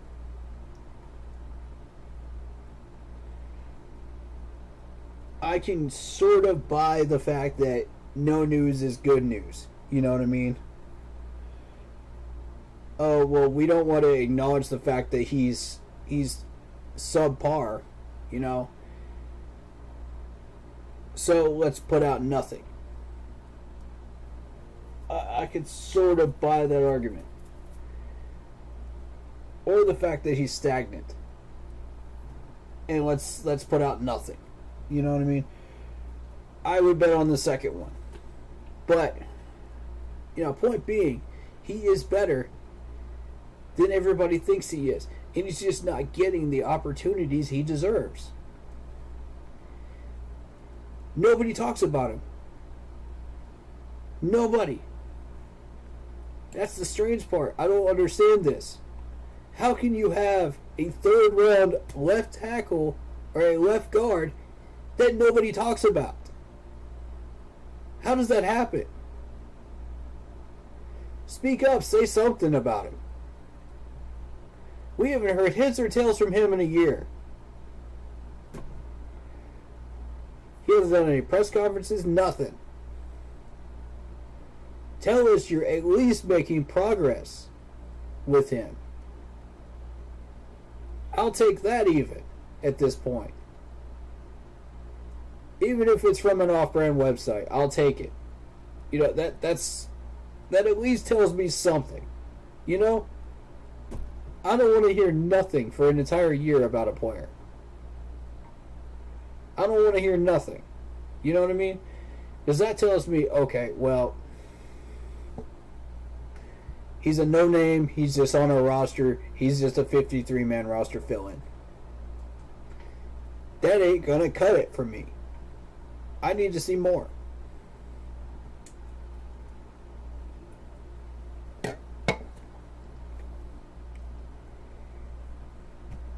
Even Sean Chandler got more recognition than he did. In a negative way. And that's saying something. Like, show me some progress, man. Please. Please. If you're not going to mention his name, at least camp, I'll look at that. You know? That way I can determine for myself whether he's made progress or not. And even just anything on the internet, I will take it at face value at this point. Even though most of the time I'm not going to do that. I want to see it for myself. But even on this one, if you got a third round pick offensive tackle or an offensive guard, please show me something after a year and a half. Please at least tell me you're working with him. You know, he's gotten faster. He's got stronger. He's got better techniques. Show me something. Like, I don't like this. I don't like the dead quiet. And it bugs me, man. It bugs me. It should. I know it's not going to bug all of y'all, but it bugs me. That's all I'm saying. Alright, now, to wide receiver Robbie Anderson. We're going back to him. He wants to put last year behind him.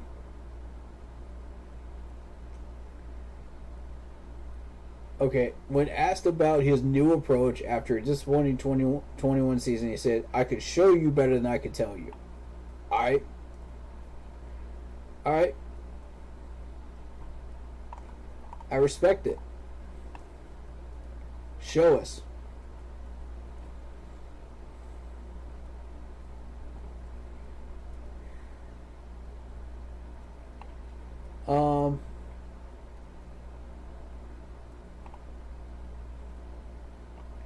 One of the things in hiring Ben, Matt Rule says, is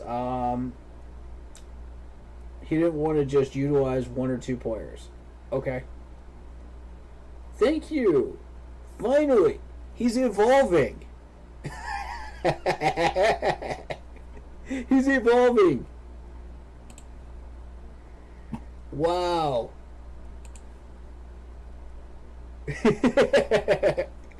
You ever played them old Pokemon games where they start evolving on you? And it's like, whoa! That's what was doing in that rule. It's like this old stagnant Pokemon, and he just evolves. Oh my god. And you've been with him for this entire long journey, right? That's the only comparison I can come up with for this. I know it's a bad one, but this man's evolving. Finally. Shoot, college could have taught you that. Darn, man. Getting more production would be fine with Anderson, who struggled with drop passes last year. Okay. I don't look back. I just look back on what I can improve and control and keep it simple. Robbie says, everything that I can control myself and what I do and make the most of my opportunities and work, elevate, and grow. Well said, my man. Well said. That's the attitude we're looking for. New Jersey number. Okay. The one he wore in high school. Okay. He says, and it represents new beginnings, and that's how I feel in a lot of aspects of my life. A lot of growth, elevation, and it's saucy. It looked better than 11. Okay. So, new beginnings, and he felt that way about a lot of aspects in his life. Cool. Growth, elevation, and it's saucy. Alright? Let's see it, Robbie. Let's see it. I love seeing players that redeem themselves. I love seeing that. You know? I love seeing that more than I do getting new players. Absolutely. On this team.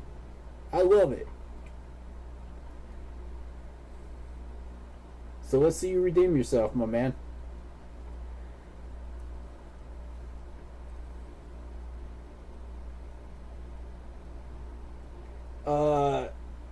Anderson tweeted out that tweet about him maybe thinking about retirement.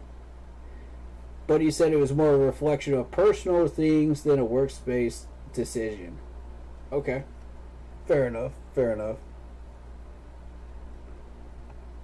I was just thinking out loud, just thinking out loud. But I wasn't that serious for real. I was just thinking about a few things. Not too serious, though. Okay.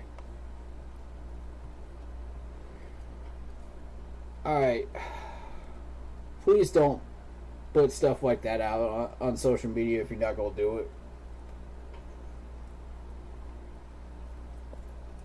it. Glad to still have you on the team for now. If you can redeem yourself, you can redeem yourself. But be a man of your word. You know? Be a man of your word. Like what you just said here. The new number, it represents new built beginnings. A lot of growth and elevation, right? And he wants to make the most of himself. His opportunities to work and elevate and grow. Be a man of your word. Do those things. Don't just say them. Walk the walk. Don't just talk the talk. You know what I'm saying? And I believe he's going to do that. I do believe he's going to do that this time. And here's that nonsense with the 56-yard field goal. I ain't even going to get back into that. Point being, we covered it. I don't want to. Now, the next topic I want to get into is Terrace Marshall Jr. Now, from my perspective on Terrace Marshall Jr., he's looking good. He's improving. He's doing the little things right. His public image is good. I don't have a problem with that. And he's saying and walking the walk, man. You know what I mean? He's talking the talk and he's walking the walk and he's getting everything done he needs to get done. So I'm proud of him. To say about playing with intention. this is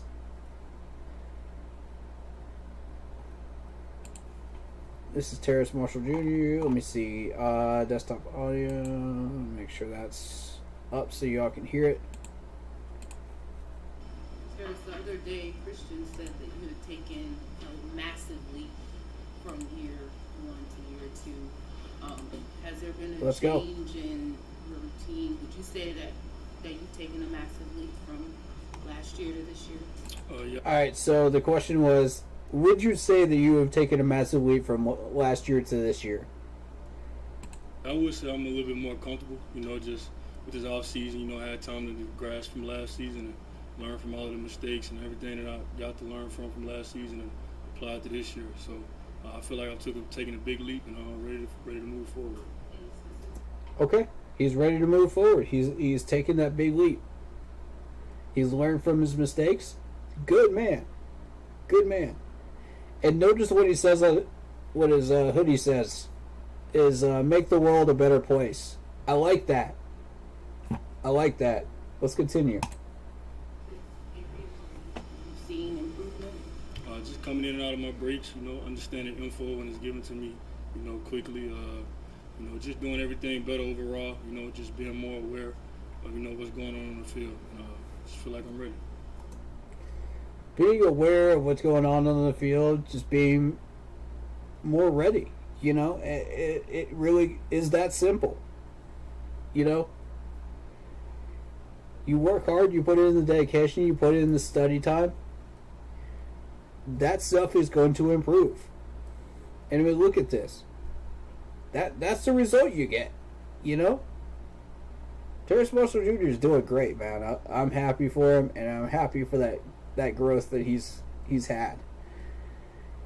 And I want to see that continue. Keep building on it, my man. Keep building on it. Terrace, how much of last year not making the impact you had hoped for was health related? Not much, just a little bit. I had my knick-knack injuries, concussion, I went through, but for the most part, I was healthy, and now I'm looking forward to the season. What do you mean? All right, so he says the injuries didn't really impact him that much, which I find that interesting because we've had a history of injuries, and a lot of those situations have impacted us majorly in a lot of different areas on our roster. So, and on game days. I just wanted to point that out and make that blatantly apparent right there, because that's kind of an important answer there, and that's a good thing. That shows improvement in that area as a whole team. So, the fact that he said that means that he's gotten stronger, he's grown tougher, he's able to handle this stuff now. Let's see where that leads. I'm happy to see that. I mean, this is just positivity right now, pure positivity. The offense so far, what's the biggest changes, I guess, for you, the receivers and the offense? Ooh, good question. Here we go. What's the biggest changes in the offense this year? As far as for him, a wide receiver. I want to hear this answer. This is one of the questions I've been wondering about for the past month and a half myself with Ben McAdoo's hiring. Let's go. As far as changes, not too many changes. Just, coach. I feel like coaches don't put us in a position, to make plays, and my job is to take care of my job. So, when the ball's in the air, I'm gonna take care of it. A lot of the guys have said that this offense is kind of hard, or not, maybe not hard, but long to a certain extent in terms of the verbiage and stuff. So, would you say the same? Football is football. Learning a new offense is always going to be, some trouble sometimes, But you usually that's what studying does. That's what, that preparation come in at. So, thank you. Finally, somebody that understands this. That's what studying and preparation does. It prepares you for those situations. Yes, sir, Terrace. Hey, shout out to Carol, my YouTube partner that's hanging out right now in the chat. Appreciate you.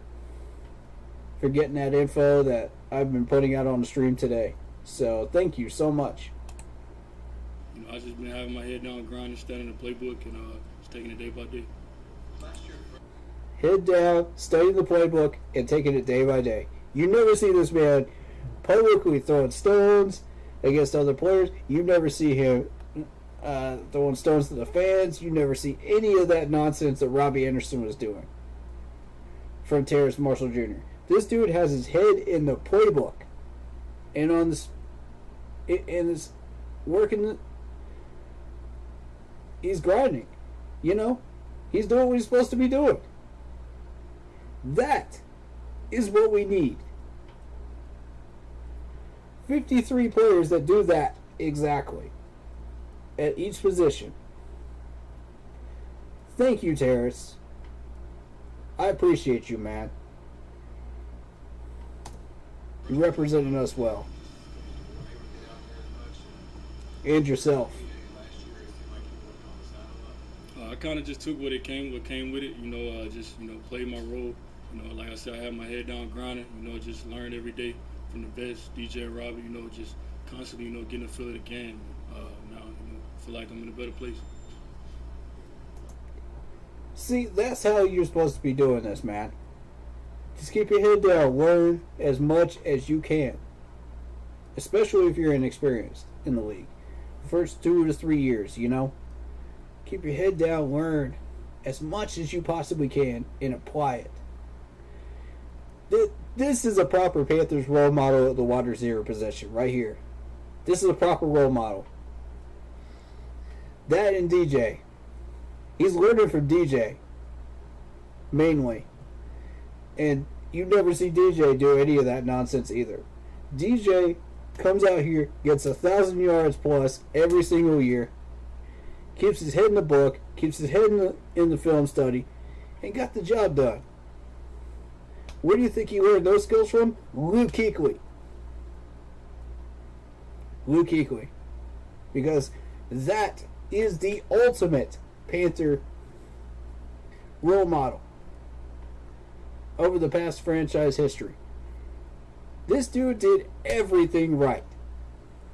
From studying, over-studying even, pushing himself to the limit. I mean, this dude gave 110% in everything he did. And the results showed on Sundays. Every Sunday. You're following a great role model, Terrence. I wish you luck, man. I wish you a lot of luck with this Panthers team, because you're doing great, man. Just keep pushing yourself. Just be that 1% better, you know what I mean? Every day. That's what they say in training camp and in minicamp. Just be 1% better than you were yesterday, But here's the thing, man. I wanna take that a step further. Put 110% into everything you do. Film study, press conferences, play on Sunday, 110% on everything you do. Push yourself to the next level. I believe that you could possibly exceed your own expectations by doing so. I know you set bars for yourself, probably. Push past those limits, man. You could be just as good as some of the rest of these people in the league. I believe it. You have that potential in you. Let's see it. I want to see it during training camp when I'm there, man. I want to see it. What was like watching Jamar do what he did last year? Oh, man, proud of my brother, man. That's my bro, and I'm wishing him much success this season as well as last season. It's just great to see, him and Justin Jefferson, Jettas, out there doing their thing, man. And I'm just looking forward to coming behind them, being successful like them. Here's another thing. You never see him throwing rocks at Robbie. You never see him throwing rocks at any other teammates. You just watch it. He just watches them do their thing and learns from them. This is beautiful. This is what we're looking for. Thank you, Mr. Marshall. Love it, man. Love it. This year, he would shine Robbie, take some notes. Stuff out like that. Yes, sir. Just going out there looking forward to take advantage of the opportunities that's given. Take advantage of the opportunities given. Most of I'm just one-on-one with me and my trainer. I don't really work in groups like that, so. Any more questions? How do you approach the next 5 weeks during this break before training camp? Man, just doing, staying in my playbook, staying in the film room, and, just working on my technique, polishing things up I need to polish on, get ready for camp, get ready for the season. Beautiful. The next 5 weeks, how do you plan on preparing? Doing it with intent. Polishing up things. Polishing up technique, footwork, everything else. That's exactly what we're looking for. Perfect answer, man. Perfect answer. Love it. And this man doesn't just talk the talk, he walks the walk. You could see it. You could see it in videos, man. You could see it on the field. He doesn't just come up to the podium and say, well, I'm going to do this, and just lackadaisically walk out there in a uniform and not do much. No, this man pushes himself every single day. You can see it. You can see it in this man's eyes. Look at it. Just look at him. That's a man that does that right there. You could tell the difference. That's beautiful. We need 53-man players like that. There's a lot of interchangeable parts. You're not necessarily the slot guy and the slot guy 100% of the time. Do you think that's advantageous to you or the group as a whole? It's always good when you got all your receivers that can play every position. That just means everybody's versatile and you can't be figured out. So just looking forward to what this offense is going to bring and the identity that we have. So we have wide receivers that can play any position. All these wide receivers can be shifted around to any position, right? That's essentially what he's saying. And it's hard to figure out. And he's right. Because that means you got to pay attention to where, DJ could be in slot one play. He could be in a deep pass the next play. You got to know where he is. You got to know where all these guys are. And it makes it a lot tougher when they're constantly switching spots and you don't know where they're going to end up. That's the challenge for the defense. That's a big challenge for the defense. I like that. If that's McAdoo's version of what he's going to start bringing, that's a good small taste of what we can expect in 2022. I like that. Plus the shotgun and quick tempo. And you've shown what you can do in the offense through OTAs and minicamp, of course without pass. So how excited are you to show what you can do with the pass on and real contact against DBs, personality and things? Really excited, man. It's just a matter of time for the world to see what I can do. Right now I just got my head down grinding, taking it day by day, waiting on my turn. Do you always hoop in? That's the attitude you got to have right there. You just take it day by day. Wait on your turn, man. The world is going to see what you can do. I completely agree. I completely agree, sir. Because you got that hidden talent. You got a high ceiling. The rest of these guys, we know Robbie has a little bit more of a ceiling than he showed last year. We know DJ can consistently get 1,000 yards, per season. We know this already. That in and of itself should be a Pro Bowl season every year from DJ. This man should be voted in Pro Bowl. Regardless of that fact, you got Terrace Marshall Jr. sitting here in the depth chart just waiting his turn, man. He's just waiting his turn. Once Robbie's gone, he's going to get his turn. I guarantee it. And when he does, he's going to pop off. He's waiting patiently. I just, whatever I put on my feet, I go out there and hoop, man. Appreciate you. That's the way you got to be on this roster, though. On these NFL rosters. I'm telling you, bro. You just have to wait your turn.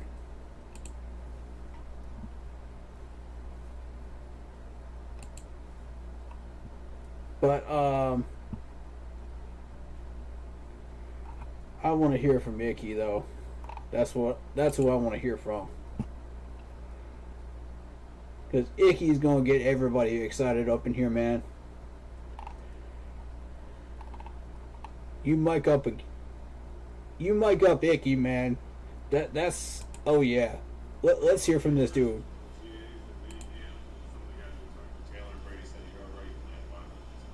Oh yeah, the violence is never going to leave me ever. But yeah, it's been great. New experience for me, so definitely exciting on that aspect of it. Being able to kind of get around the rest of the the veterans and the rest of the guys and kind of learn from them a little bit has been great too. So overall, definitely been a good experience for me. Excellent. What's the biggest difference for you? I don't know if you've been able to see the speed of OTAs at Minicamp yet. I feel like it's pretty accurate. The speed, just the processing speed more than anything. Like, running plays, like, the plays are similar, obviously, but how fast the defenders are able to read plays and kind of react, that's, an adjustment from the college to the NFL. They process things a lot quicker, so in turn, you got to make sure that you know your assignment and that you get to your spot that much quicker. That's the response I've heard from a lot of players. And it seems to be the typical response, It's faster, you got to get to your positions quicker, you got to do this and this and that quicker, That's always been kind of the transitional response from press conferences from players and stuff. And that hasn't changed for years. So, expect that if you're a new college player that is going to get drafted into the NFL, expect that. Or a high schooler that's looking to get to the NFL, expect that. College is faster than high school. NFL is higher than college. It's faster at each level. But, that should be obvious, to players, that are paying attention. Or even just the basic fans, it should be plainly obvious. Again, the adjustment period with the complexity of pass rush, you'll see, obviously, you're only facing your own guys, but how much of that is being able to simulate during this period of time? Yeah, I've seen a lot. We got a variety of different types of defensive linemen on this team, so that's something that I'm fortunate for because I get to work against a lot of different types of people, a lot of different types of guys, types of players. So, I've seen a lot of variety of moves. So glad to be able to go against each and every one. That's interesting.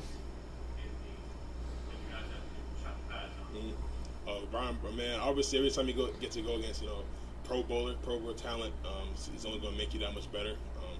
So obviously, He said Pro Bowl talent. There you go. Give this man his dubs. Give this man his credit. Yes, sir, Akeem.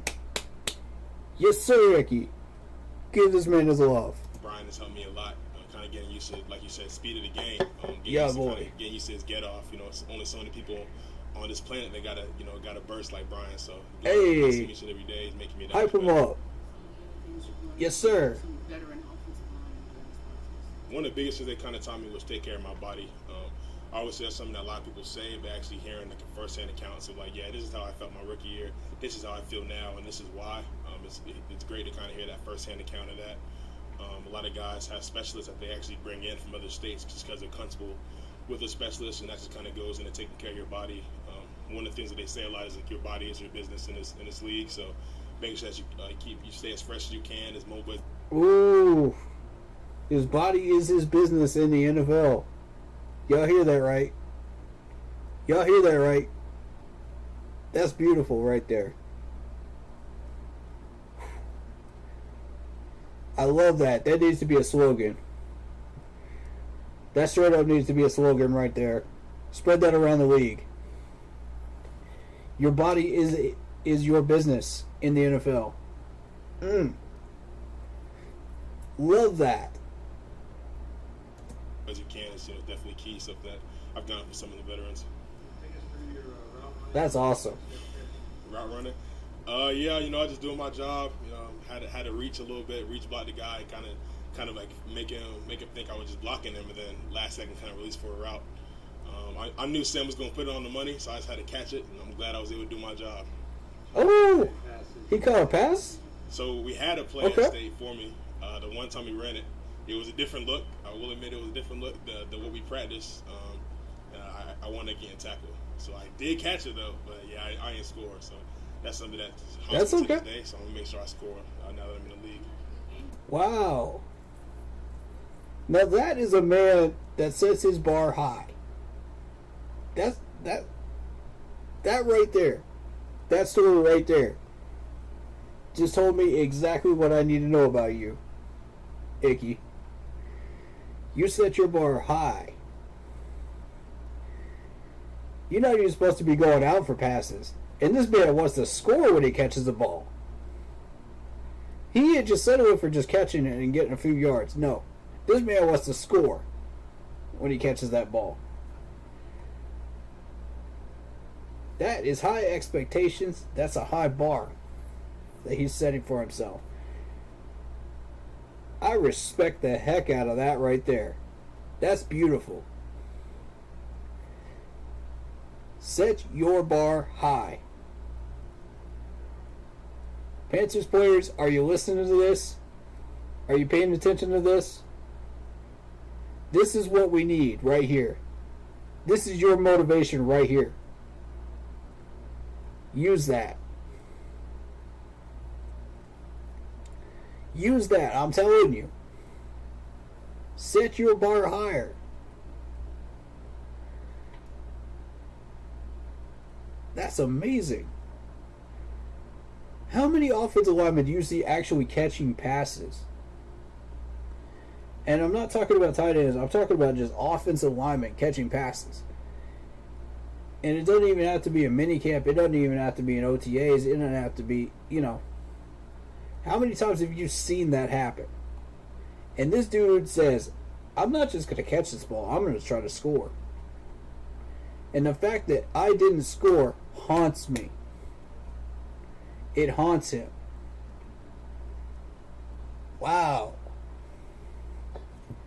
Wow. Bro. Bruh. That's goals right there. That's goals. See, these Panthers players that we've had for the past 7 years don't know anything about that. Well, some of them do. Some of them do. Most of y'all don't know nothing about that, though. Y'all learning something new on a whole new level of goals right here. This is a whole new level.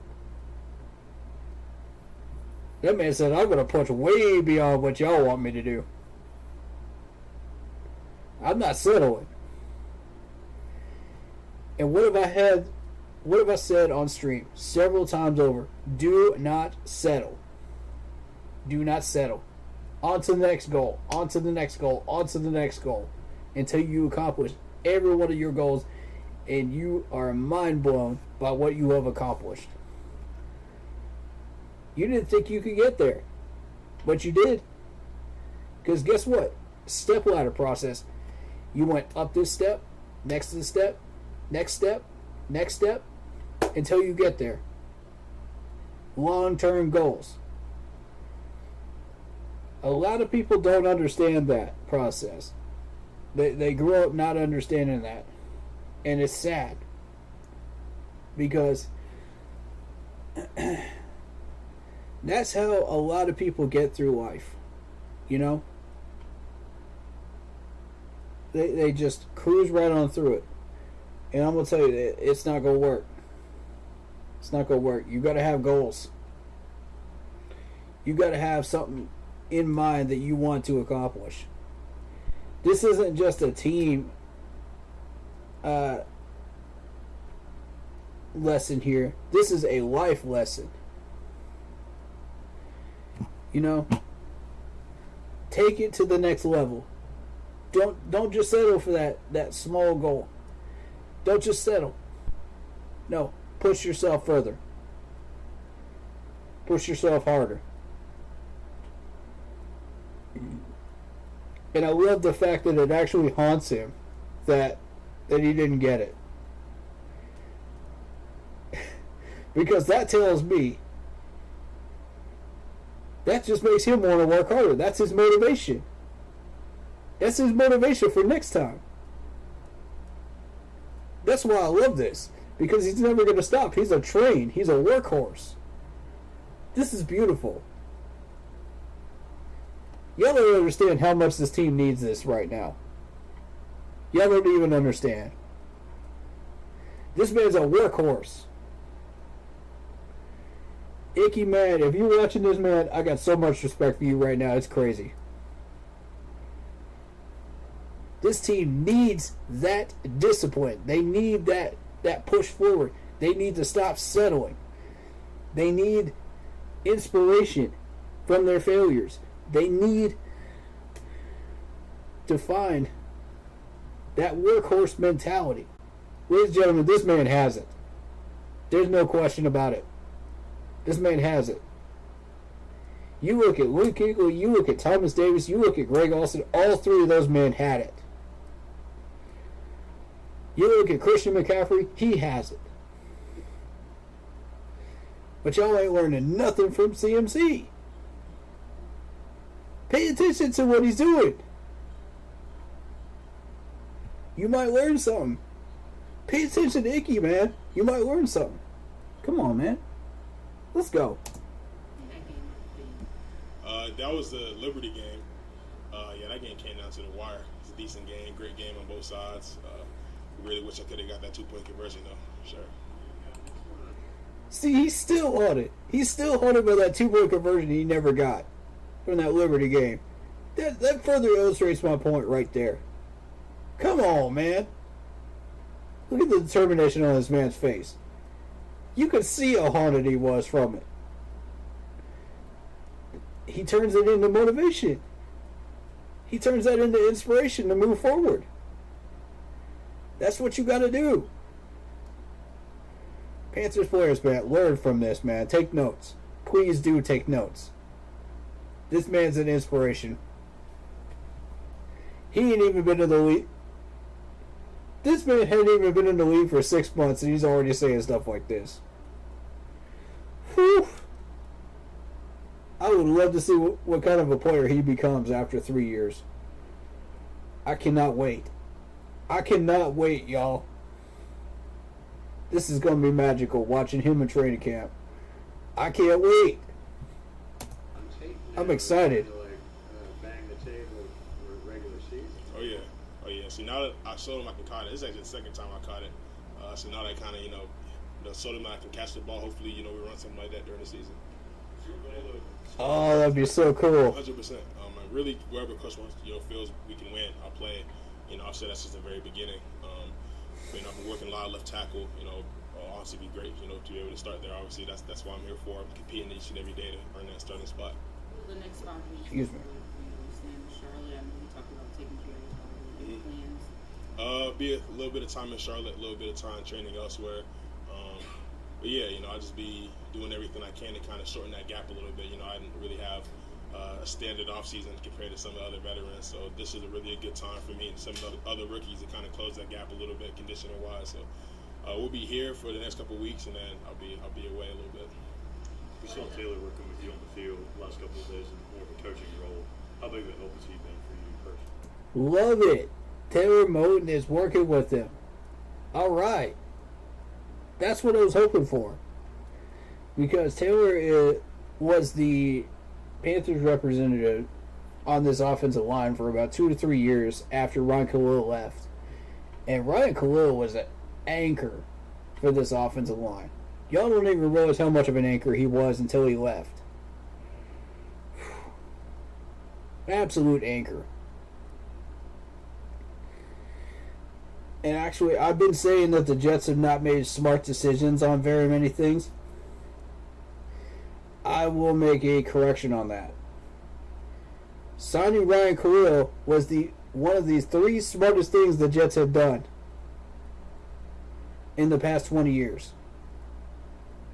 I will say that openly and publicly. That is the smartest thing they've done in the past decade.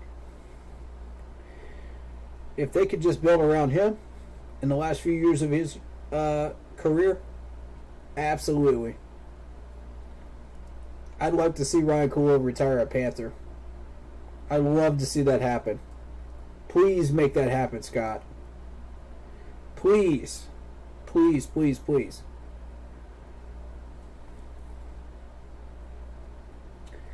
I swear I will get a rookie card with his name on it. I will do it. I'll do it. Y'all think I won't? I will do it. I love Ryan Cool that much. Yeah, he's been great. He's been great. You know, like I said, anytime you get to work with veterans, guys that have been in this league and done it at the highest level, you know, it's only going to make you better. So, imagine if he got training from Ryan Cool. Some of those guys, and especially Timo, is big for me. Oh my God. Teaching you on the field. I saw him doing some stuff with your drop back.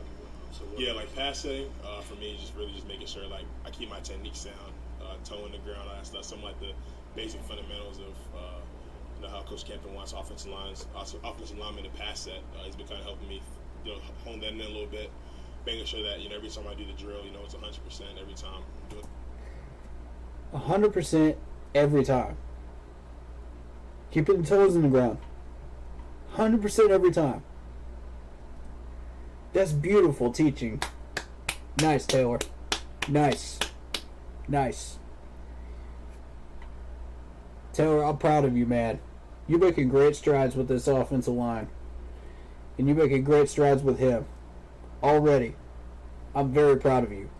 Keep it up. When the drill, I'm focused on that technique part of it, so that it translates onto the field. So that's technique. Something me out with. What have I been saying, folks? Technique. Well, they said it's hot. That's always the first thing they always say. It's hot.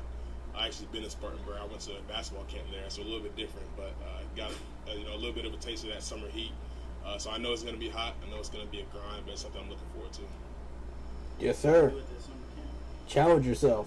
Man, I averaged a double-double. Like 10 and 10. It was a JV tournament though, so I can't say too much. But no, yeah, we had a good squad, especially my sophomore year. I think we won like the whole tournament that year. So it was Wofford. Yeah, Wofford. Offensive line basketball player. Y'all had any competitions there? Shoot, I know Cam said he was the best. Cam said he was playing basketball through, I think he said high school and all that. But I chose to wrestle in high school. I couldn't play basketball, so therefore because I had to make that choice, I feel like probably pound for pound one of the best athletes. But I mean that's something that we're gonna have to talk about. What has Camden or anyone else told you about kind of left tackle versus left guard your rookie year? Well, right now I'm working just left tackle. I feel like that's kind of where Coach Campbell sees me. But I mean I've been able to kind of bump inside, at any point in my career. So I feel like if he needs me to play right side, needs me to bump inside, I'll be able to do it. That was a pointless question. Yes, he's a left tackle for starters, man. Come on, he already answered that question for you. Build up, bro. Don't ask dumb questions at his press conferences, please. Just don't. Just don't. You're wasting these players' time. And you're preventing somebody from asking a really good question we might want to know the answer to. Or need to know the answer to. Appreciate y'all. See that? There we go.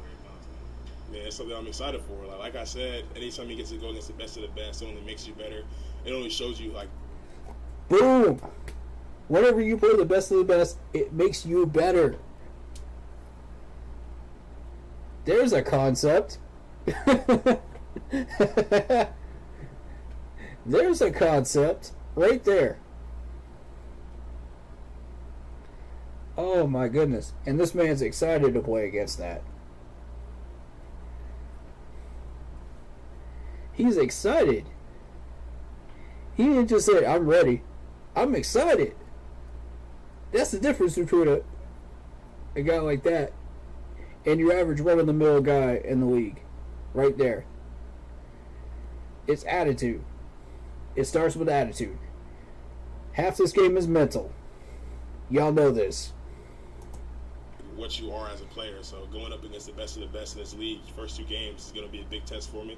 Something I'm excited for, and something that I feel like I'll be ready for. He's not just excited, he is ready too. That's what we're looking for right there.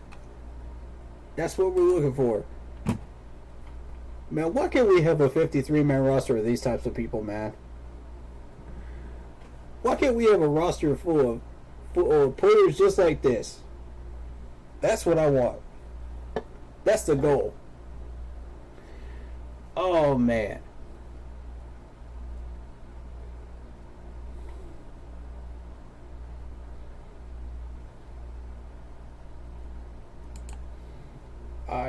Why are you not investing in tax? Matt Corral, let's go. Let's hear what Matt Corral has to say. I want to hear this. I feel good. This process is just beginning, and I know it's going to ramp up a little bit during training camp. And right now, just don't take a day off mentally from the playbook. Don't take a day off mentally from the playbook.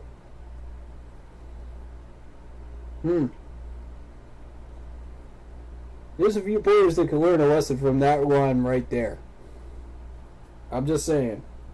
Biggest adjustment between maybe what you've done in the past and Really just the details within the play. I mean, there's checks in every play, and just understanding what everybody has in the snap of a finger when it's called. That's just the biggest adjustment because they're telling every single person what to do. So, I mean, it's just much more detailed.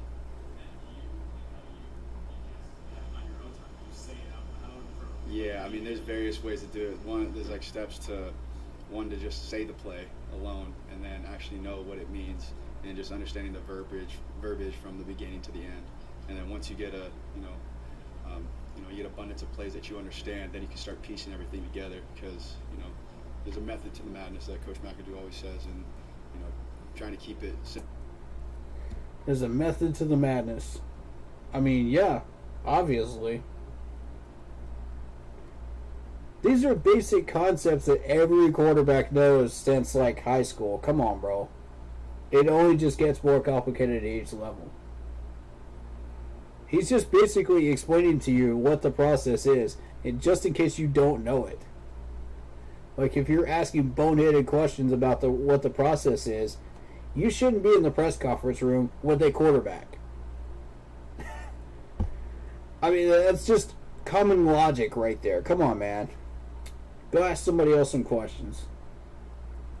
Because you don't seem to know what you're talking about when you ask questions like that. That's ignorance. Go do your homework first. Then come back and we'll have a conversation. He shouldn't have to explain that to you. Anybody with common football knowledge knows this. Come on. Simple in your head, but at the same time, taking care of every detail that you need to take care of. What are the next 5 weeks look like for you? Like I said, just training and not taking a day off mentally. And I think the mentally is the biggest part, just because it's all about knowing it and knowing what's going on out there. Mentally. Thank you, Matt. Thank you. See, that's exactly what I was talking about. Half this game is mental. Boom. He just said it. He just said it without saying it. What have you learned from Sam this time? Don't take the point off. Just picking up on his habits, the way he goes about himself, the way he carries himself from media, on the field, off the field, certain situations. That's not the best role model you could learn from, bro. That's not the best one you could learn from. That might be all you got right now, but I'll tell you what. I would learn from PJ before I would learn from Sam Darnold on the press conferences, man. I'll tell you that right now.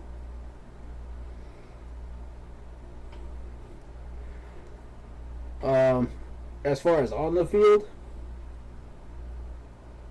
learn from some of the greats. Look up the film studies, man, on what the greats were doing before they came here. Cam Newton, Jake Delhomme. Follow their examples, man. Learn from them. Before Cam got injured, in the Super Bowl. Learn from what they did right. And that'll help you grow as a quarterback. Sam's not the best person. But, I mean, if you want to learn how to do checkdowns well, Sam is your guy. But if you want to learn how to excel your game and move forward and push yourself further, Sam is not your guy. Neither is PJ. Learn from Cam Newton. Learn from Jake Delhomme.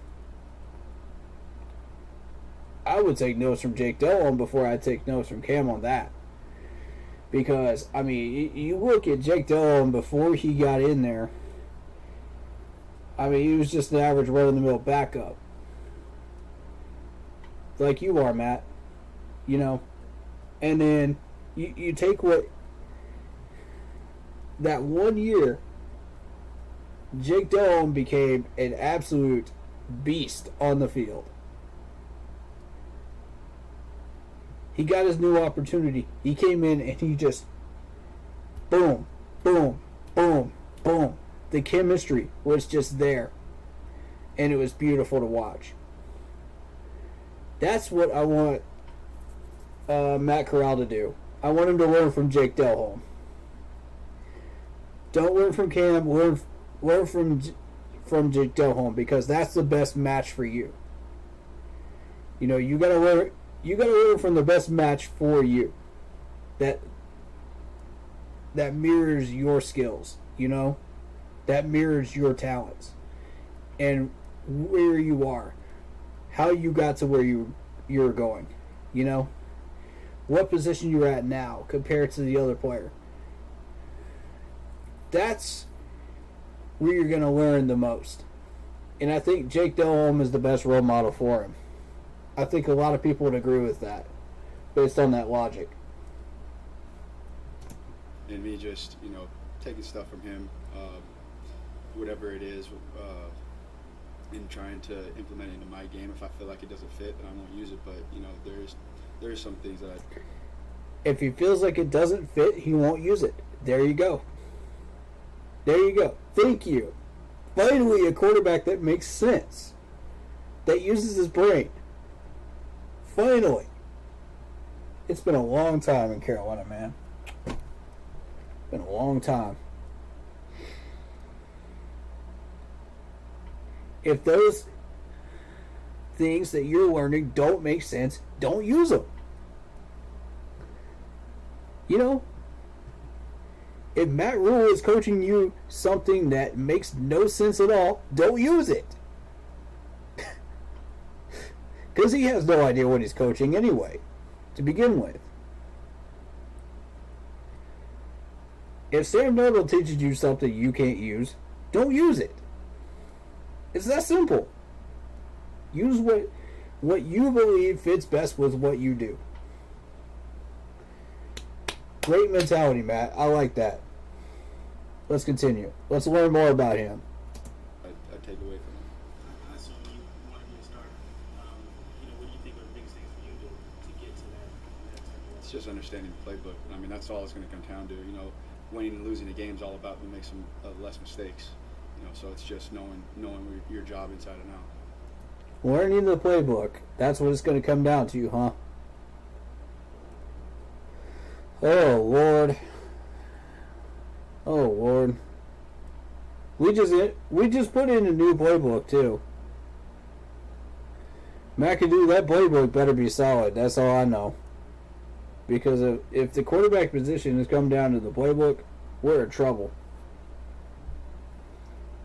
That playbook better be rock solid. Or we're going to have another rough year. With that issue alone. Honestly, it was just learning the playbook. I mean, understanding the verbiage and making the process quicker when it's said. And, like I said, that was just the biggest thing.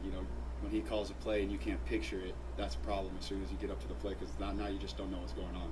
And then you feel behind, and then you get, it's just a bad deal. So, that's exactly the problem we had with a certain offensive coordinator that we fired last year. Doesn't that sound familiar, folks? Doesn't that sound familiar? That sounds awfully familiar to me. Oh my goodness. when it's called, you got to be able to picture the play, take a deep breath, and then go execute. Do you have any interesting... Cam was sitting behind center just going, huh, huh, huh, huh, huh. I can't picture this play. I have no idea what you're doing. Because the offensive coordinator had no clue. He was calling some garbage plays that made no sense. Did you see how many times Cam audibled out of those plays? Please tell me how many times. Because he even cost us timeouts because he had to audible out of them. Because the language in these plays was so garbage. You gotta be able to shorten that language, that verbiage, to something that makes sense. That's easy to remember, I mean, you watch quarterbacks like Matt Ryan, Peyton Manning back in the day, Eli Manning. Did you see any long-term big verbiage used? No. These guys did not waste time. They're just like, boom, boom, boom, boom, boom, snap. Boom, boom, boom, boom, boom, snap. I mean, even with Peyton Manning, it was just a simple one or two word change in his verbiage for each play. And these players knew exactly what it meant. They knew exactly where they were supposed to be and why they were supposed to be there. Or you're throwing a hospital ball pass. I mean, it's that simple. That's how good Peyton Manning was at what he did. It really illustrates how important this is. Because if you've got long verbiage, that's going to cost your team a timeout. If you got your quarterback not understanding what the play is because the play is so complex and garbage that nobody can understand it, not even Tom Brady, you're going to cost your team a timeout. It's simple stuff like that. Even if you learned the whole playbook and you went out there and you tried to do all this stuff and you got that long verbiage, it's just like da da da da da da da da. Oh, I've got 0.5 seconds to snap this ball. It's like timeout. It's like, come on, man. Come on, man. I don't need to tell you how many times that's caused timeouts in the NFL. Not to mention college. I mean, it's obnoxiously bad. It's something you got to correct. And that's why you saw Cam Newton audible so much, bro. Peyton Manning created his own audible system just so he could get out of that garbage. You know that man worked closely with the offense coordinators in Indianapolis, but he had his own system after a little bit, And he just said, okay, I trust the offensive coordinator, but here's my system. I like this, I like this, I like this, and I like this. Okay, let's throw them in there. And it got results. It got results. It's very rare when you saw Peyton Manning not audible out of a play.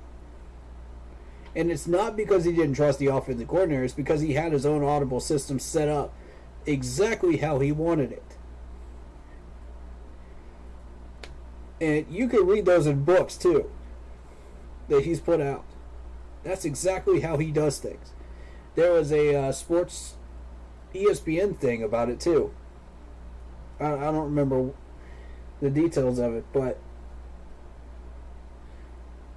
I think it was like a sports clip, hour-long thing about it.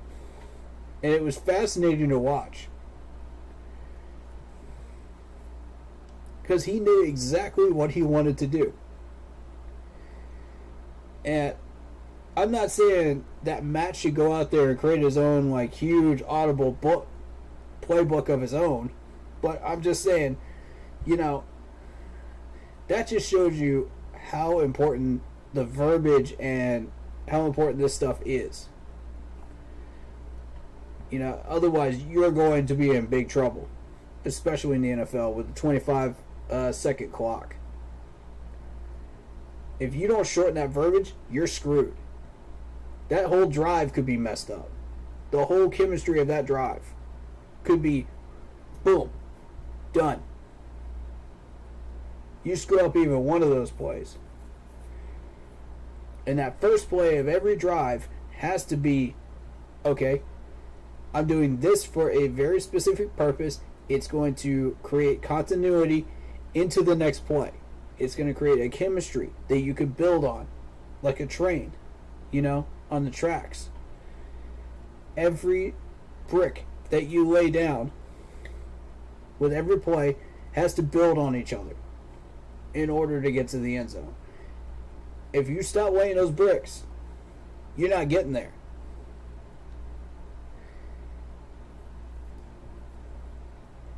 You know what I'm saying? If those bricks are not there, you're screwed. And that's happened to so many quarterbacks. I can't even count them all. I can't even begin to drop the bucket on the names of how many people that's happened to. But, I mean, that's what he's alluding to there. All right, let's continue.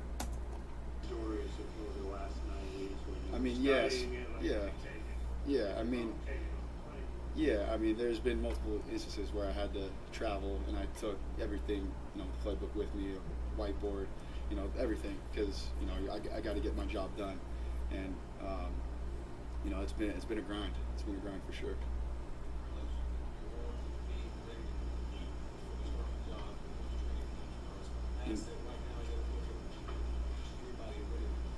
Yeah, right now it's just like I said. When I know it, then I'll be ready to compete. But as far as whenever Coach Mack feels I'm ready, then I'm ready. like physically, you were there already. It's mental. Yeah, it's all mental, and that's the biggest part at this level. Is that kind of reassuring to know when you look around and say, you've got the physical tools and have that? No, because at the same time, you're still not there. I mean, I'm a very competitive person, and not knowing a play is just not being physically gifted. It's equal to me. Being very competitive, do you put a lot of pressure on yourself? I'm a perfectionist. How does that work? You gotta have a fine line. You could be here and grind it out for as long, like a reasonable hour, about 7:30, 8.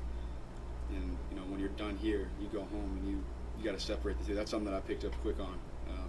You gotta separate your job from your family life, and it's been a tough thing for me since college. I've always took everything from football to my social life, and it's just been one big mesh. And now you can't do that. Not a single person is capable of being able to just mesh your life together like that, because that's just not how it works. How have you been adjusting to Charlotte? Like you said, doing that compartmentalizing. What are some of the things that you've done to? Just being around the players more. Being around the guys, not sitting in your room studying all day, because this was the way our schedule was. We only got the weekend off, and even then on the weekend you're not trying to do anything because of what we got coming up or what we did that past week. And again, it's just all about being mentally prepared for whatever play they call. Did you stay in the hotel the whole time? Yeah, I'm still in the hotel. Yeah, I found a spot. So hopefully before the training camp's over, I'll be already moved in. What's the summer? Okay. You go back to Cali? Yeah, I'll be back. Well, no, I'll be back in Florida training with a couple guys out there, and then I'll probably head back to Cali at the end just to see my family. You make an effort to try and get together with the receivers and do something? Yeah, definitely. I'll probably making an effort, but it's not going to be end all be all. I know that those guys are going to take care of themselves and be a pro as well. Man, how did it feel throwing some touchdowns today beside making America's Stadium? See, in my mind, I didn't really, do anything yet. You know what I'm saying? Like, it is a touchdown, but that's what I'm supposed to do. That's what I get paid to do. So, it's just on to the next play, because I think that was my first touchdown. So it's like, I'm just steady climbing the ladder. Steady climbing the ladder. Love that. Love that phrase right there. Steady climbing the ladder. Yes, sir, Matt. That's the mentality you got to have. It was cleaner. It was cleaner in my head. I understood what was called, and again, that's just the work's never done. You can always be better in certain areas, and for me, it's just processing it quicker. Like I don't want to be thinking about it when I snap the ball. Today I was. Matt, how can you simulate that play call process to relay? For me personally, it's someone giving me the play call, and then I'll give my calls. I'll think of my checks. I'll say them out loud, and then I'll go through my progression, and then it's much more than just looking at 1 to 2 to 3. You're looking at defenders and trying to anticipate a window, and then you get into your check down. So, I mean, there's every play is different. You got to treat every play independent of another. So, like I said, you can never be too prepared. It's a lot, so you just got to keep on chopping. Again, if you're asking that question, you don't know what a quarterback does. Come on, man. Oh, let's go through the entire progression of what a quarterback does when he gets behind center. It's like, come on, bro. If you need that info, you don't know what a quarterback does. But for those that are just learning the game, there you go. That's what a quarterback does every time he gets behind center. He processes what the play is, reads his check downs, says them out loud, and then looks at what the play should be, says the proper verbiage, and then snaps the ball. It's that simple, but these reporters should come in here knowledgeable about this stuff already, though. That's the issue I've got with this. Come on, guys. Do your homework. Come on, man. Don't waste the quarterback's time with these questions, man. I mean, it's really that simple. You can look this stuff up. You don't need a press reporter telling you or asking a quarterback what his progression is and how he does things behind center. You don't need that. You shouldn't. But if you do, there it is. And I do recognize there are people coming in here that aren't familiar with how things go in football, so. I definitely feel like it's an asset, but then again, it is definitely something I could grow on. I definitely feel like there's growth in my game everywhere. There's definitely room to improve in every aspect, and that's what I plan on doing. Always.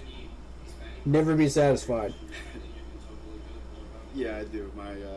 I am Mexican and Italian, mostly Mexican though. I don't talk to my dad's side at all, so I don't really know him. But my mom's side, yeah, my grandma, she speaks Spanish. I wish I could. I understand a little bit, but my brothers do a little bit. My oldest brother is fluent. But yeah, definitely. I mean, that's really not relevant to being a quarterback, but it culturally helps us understand who he is, So I'm okay with that question. That's fine. Her mom was. Yeah, my great grandma was born in Mexico, so I don't know what part, but yeah. Thank you guys. Okay, so we learned a little bit about him culturally, and that's cool too. I'm always encouraging that for sure, because I'd like to know more about some of these players too. When they're not on the field and where their background is from and stuff like that. I don't really pay much attention to it, but because my focus is on what happens in press conferences and on the field, and occasionally what they do off the field, but that's not really my focus. And find out more about him, absolutely, by all means. It's a relevant question. It is.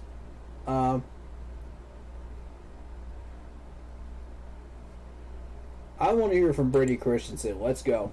Brady Christensen is next.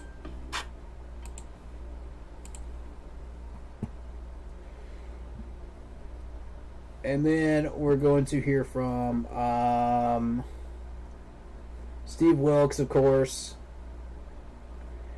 Taylor Moton becoming an impactful leader. And then we'll probably wrap up from there. Sound good, guys?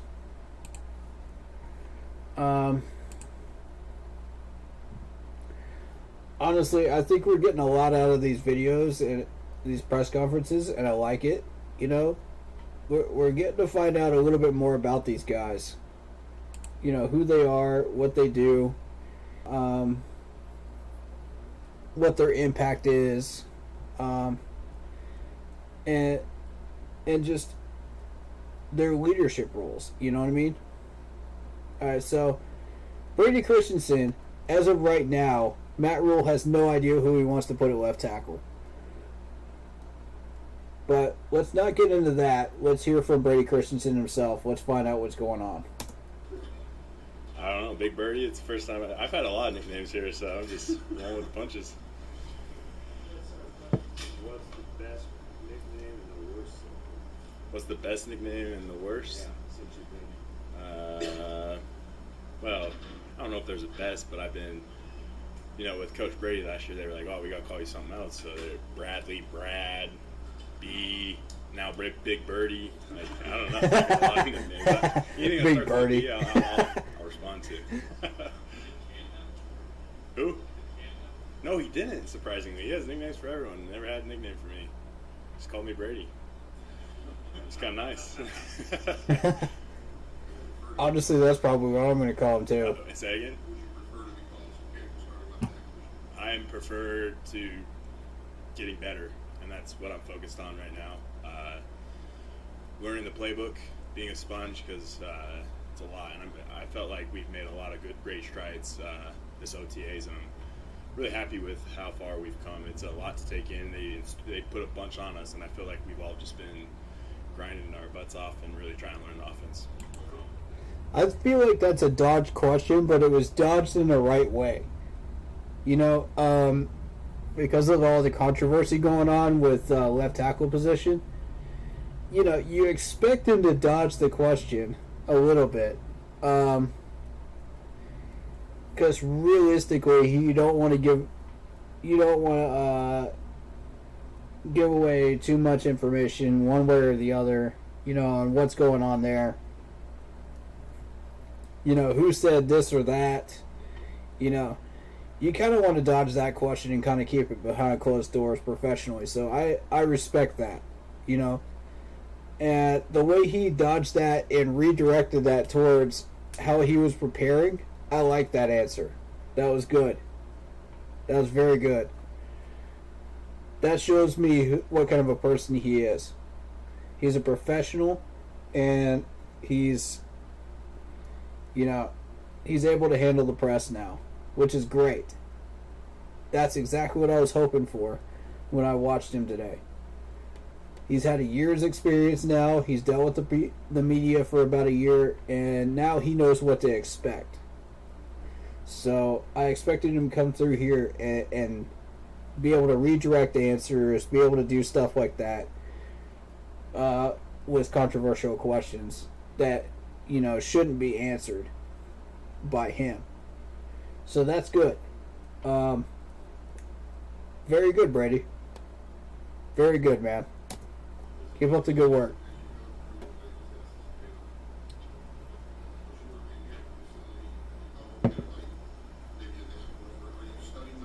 By the way, I apologize if you can't hear the reporter's questions. We can't either. No doubt you have to. Like, with the offense just being put in, there's teams that have the same OC for the last couple of years, you know. So we're in a situation where we get off this summer. We're going to be studying in the books every day because you just have to. There's so much that you need to learn. We truly have to understand the offense if we want to be great. And so I think everyone's got to be in it daily. Exactly. You got to keep your nose to the book, man. Nose to the grindstone. Work hard. Learn every part of it. I like this dude, man. He's smart. Whether that's where you are week one this year, what did you learn from this? He's very smart. It seems like you turned a lot of heads. Yeah, I mean, I love playing ball, and it's kind of propelled me to have a lot of confidence going in this OTAs and just getting better. And that's what I've been focused on in the last, 9 weeks or so, is just getting better on my craft and the knowledge of knowledge of football and knowledge of the offense, and seeing like the greater scheme of this offense. I'm not really just looking at, hey, what is the left guard doing, what is the left tackle doing, what is the center doing. I'm trying to figure out the whole scheme of it and the why of it. So no matter where I play, I can understand the scheme of it, and that helps you know your responsibility no matter what position you're playing at. That is very, very smart. I like this. I like this a lot. See, that is a leadership skill right there. Being able to see the entire offensive line, not just part of it, not just your section of it, but the entire thing, and seeing how it all works and why. That is a leadership quality on that offensive line, and I like that so much. And I like to see more offensive linemen doing that. And frankly, the entire team. You know, if you're going to be a starter on this team, I'd like for you to be able to do that. You know, for your side of the ball. You know, understand your side of the ball. Don't worry about the other side of the ball. That's their business. You know, like if you're an offensive lineman, you shouldn't be worried about, you know, how the Panthers' defense is doing. You know, don't worry about that. They'll take care of themselves. Focus on how the offense works, because that is your role. That's your responsibility. That's your area. You know, and if you can understand how the offense works and why and how everything works, technique-wise, footwork, everything, and really understand the wide view of it, because you know what you're doing, you know what your teammates are supposed to be doing, and you let your teammates worry about themselves and their own productivity. If you've got to help them out, you help them out, you know, on the offensive line. You know, if you don't, worry about your own responsibility in your own lane. You know, worry about that first, and then try to help out if you can. And that's what they teach these guys, man. And it's a beautiful thing, because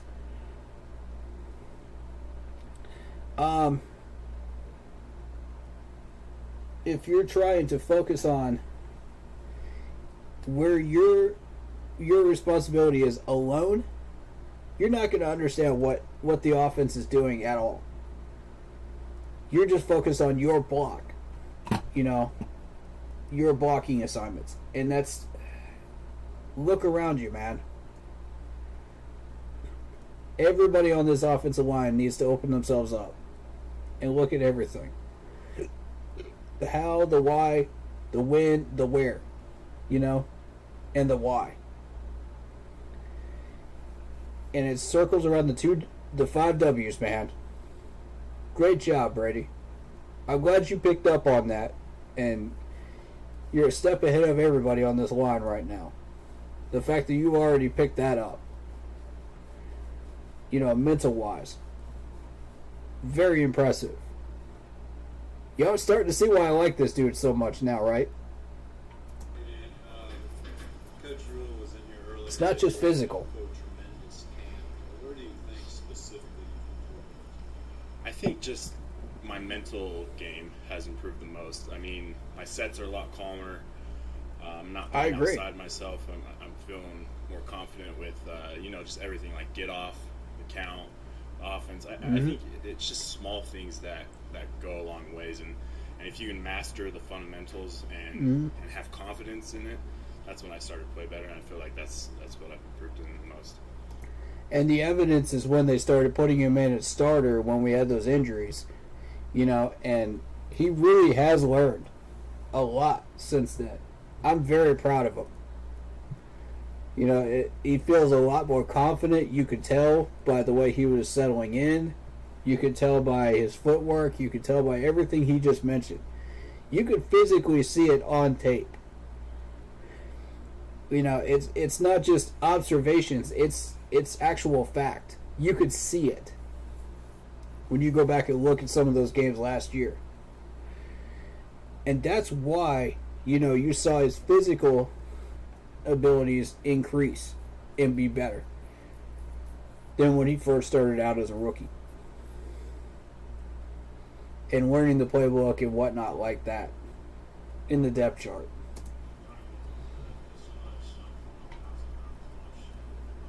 You'll see the progression from training camp to regular starting job.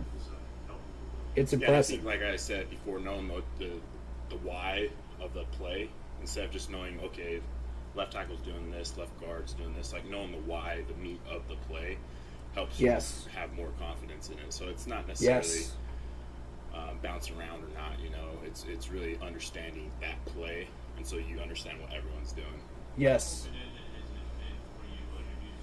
That's what we need more players doing right there. Using the 5 W's. I played a lot and enjoyed it, and like I said, I don't know both sides of the ball. It's going to end up next season, but just trying to get better, and like I said, getting to know the offense inside and out. Yeah.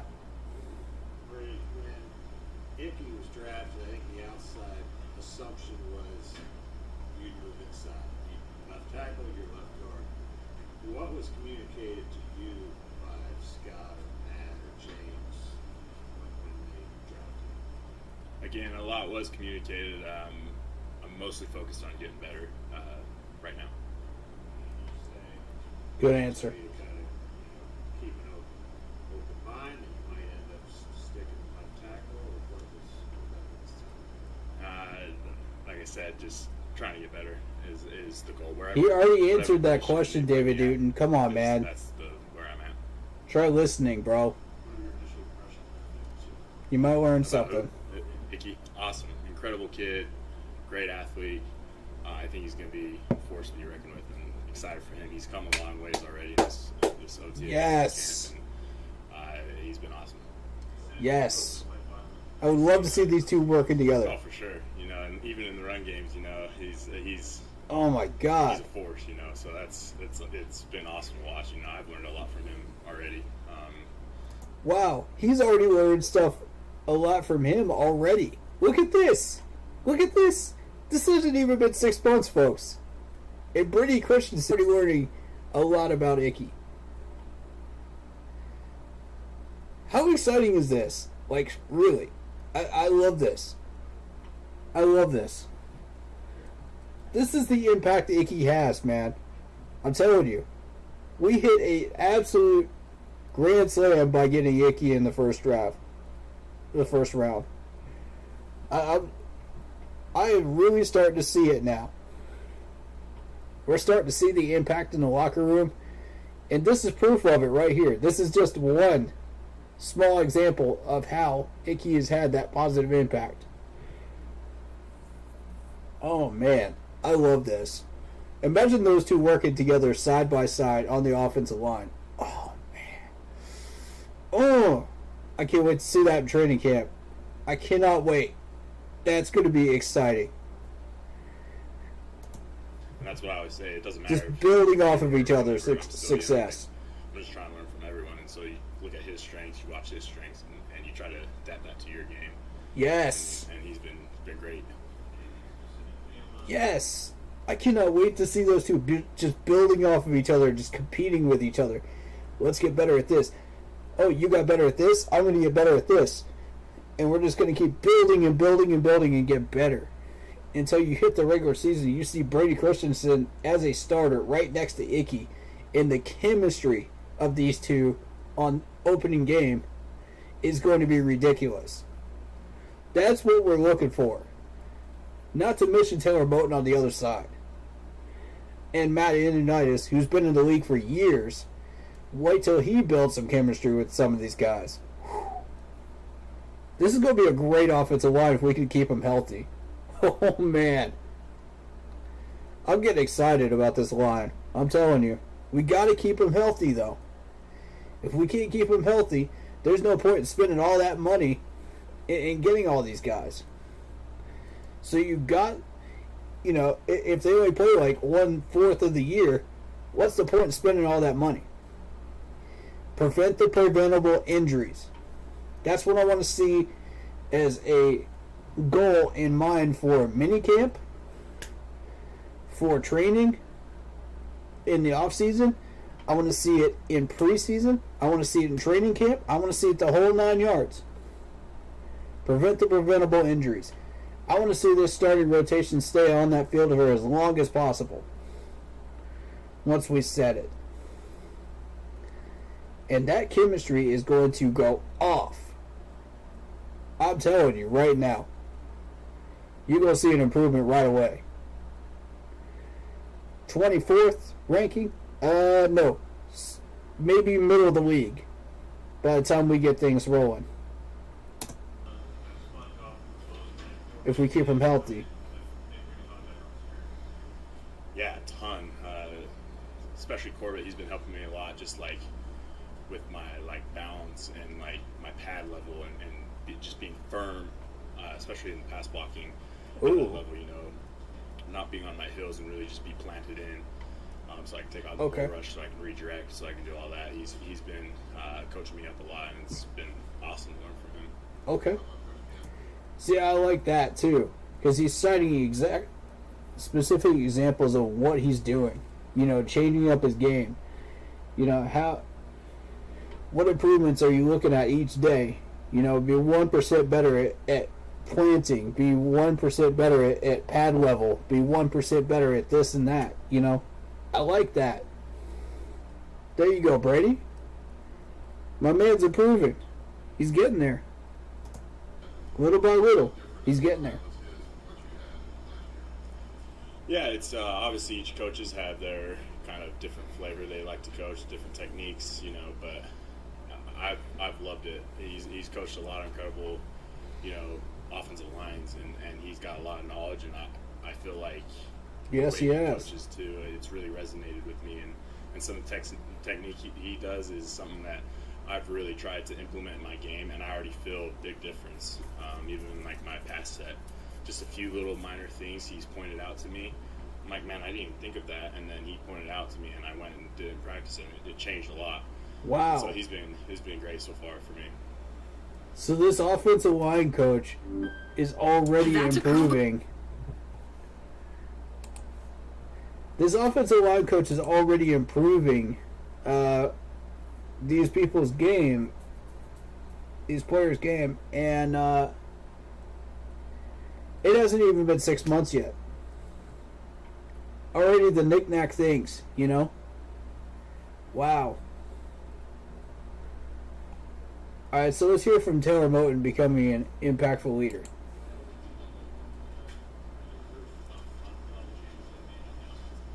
It's been great so far. I think that we've made big strides all off season, and I'm just excited to continue to work with him and continue to grow with him.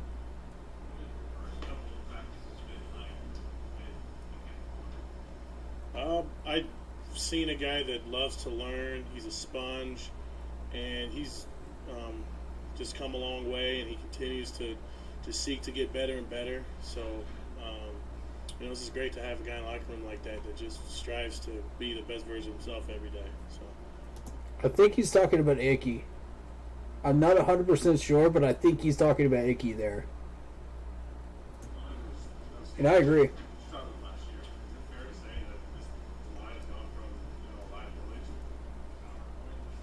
It's hard for me to speak on, the offensive line as a whole personally. I just like to focus on myself and how I can improve. And, I know that now that includes being a better leader. So ultimately, I just want to do everything I can to continue to improve myself and continue to be a better leader. I do. I love the guys I'm playing up there with, and just continue, like I said, to just grow every day and be one of the strengths, be backbone, because I do truly believe that with this sport, it all starts up front. So absolutely.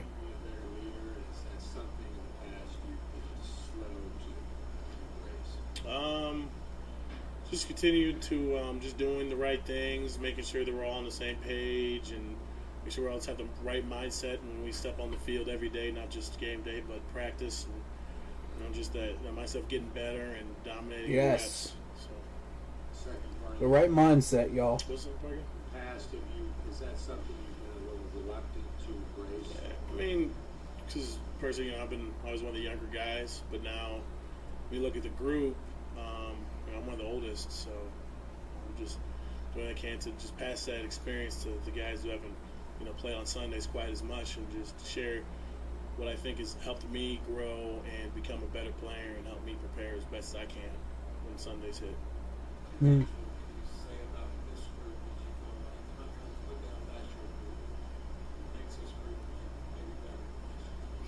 That's true.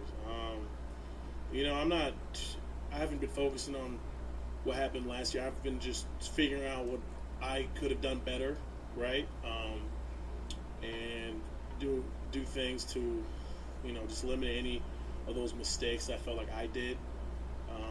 And what I feel like as a room maybe we could have improved on, but ultimately I'm just looking forward as, what can I do to help us be the best offensive line we can possibly be, and along with me being the best, offensive tackle I can possibly be, Well said.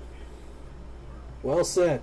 That's a leadership line right there. I think he's a great offensive line coach. I've loved working with him over the past couple of months. I'm learning a lot about the game from him, and I think this is going to be just wonderful things ahead working with him, and the way he's leading the guys, and the way he's very technical and his approach to the game, and making sure that we go out there with the mindset of winning every play. Right. Like it.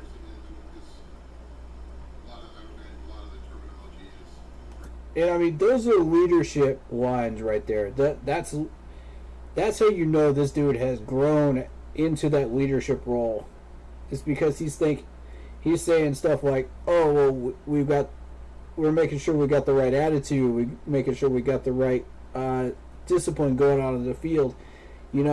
That type of thing is going to make a huge difference on Sundays. And I love it.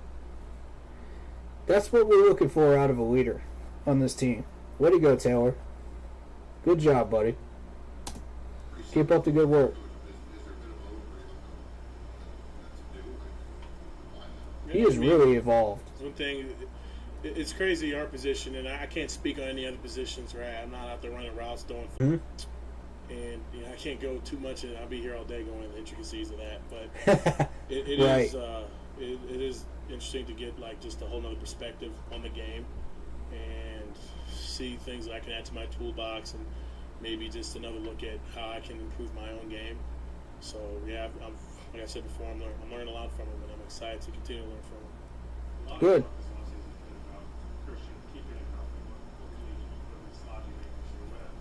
Is there, as an offensive line, do you guys talk about that? Are there responsibility in keeping him healthy, or is there anything you guys can do to keep him healthy? I can't really speak too much on Christian personally. I know he's a great football player, an even better person. I love being in the locker room with him. Nothing bad to say about him.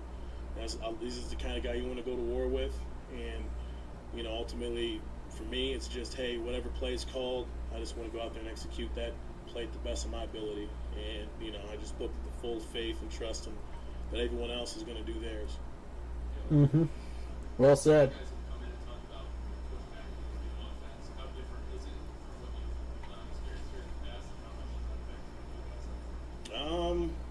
I don't like to give too much away. I don't know what people are saying about it, but every time there's a coach change, the offensive coordinator's got to learn to set up plays. Obviously there's a lot of carryover, right? Every team in the league's going to run outside zone, inside zone. Every team in the league's going to be pass blocking. So it's just learning new terminology and stuff like that. But I love Ben McAdoo, and it's been great. Just having him on the helm of the offense. So I'm excited to see the things to come. So thus far, I mean, it's been nothing but positive things to say about Ben McAdoo. So, I mean, I'm hopeful at this point. I've changed my perspective on Ben from optimistic to hopeful. You know, I think, you know, if Taylor Moton believes in him, you know, and likes him, and Brady Christensen is picking up little things from him, you know, to improve his game, I'm hopeful that this is going to work out really well. You know, I'm excited to see, you know, kind of where this is going to go.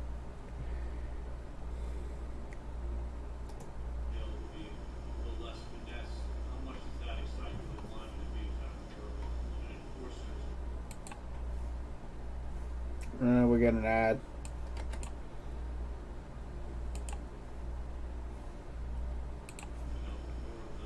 Here we go.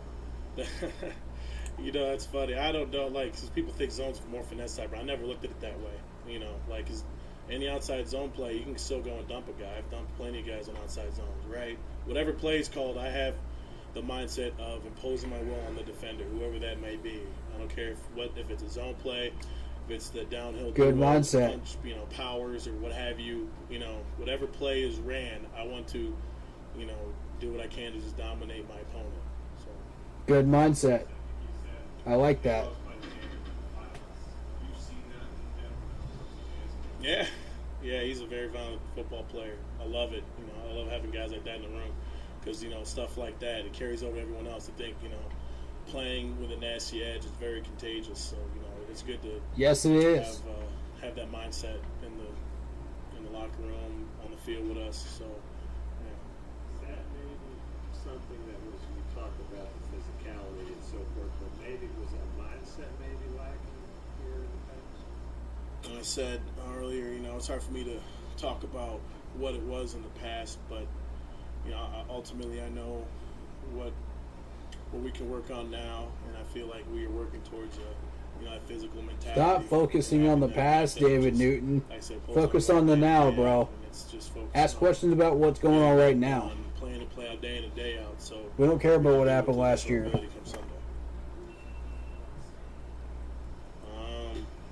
I feel like, you know, it's hard for me to speak on other players, like I said.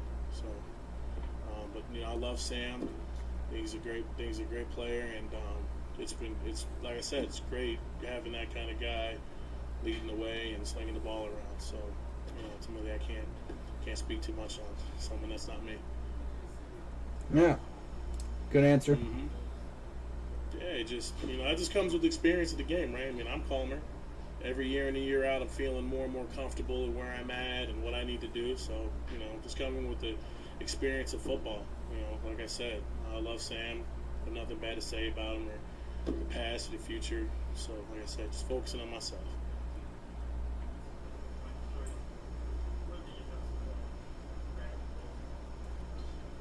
I love him. I've been calling him Big Bear. That's my nickname for him. Yeah, he's awesome. What's that bear doing? You know, other guys in the locker room. I have nothing bad to say about anybody. Yeah, Bradley Bozeman, he's a workhorse, come in, just like I was saying, just kind of guy who wants to get better day in and day out, go out there with the violent mentality of imposing his will on whoever he's playing against. So. Big Bear, I can't even remember where it came from. I'll get back to you on that. No, I'll let you know. Has he? Well, he's been keeping that for me. No, that's news to me. I'll make sure I ask him about it after this. You want me to pass some to you? Oh, yeah, I'll make sure of it. I'll make sure that you get some leftovers, brother. No doubt.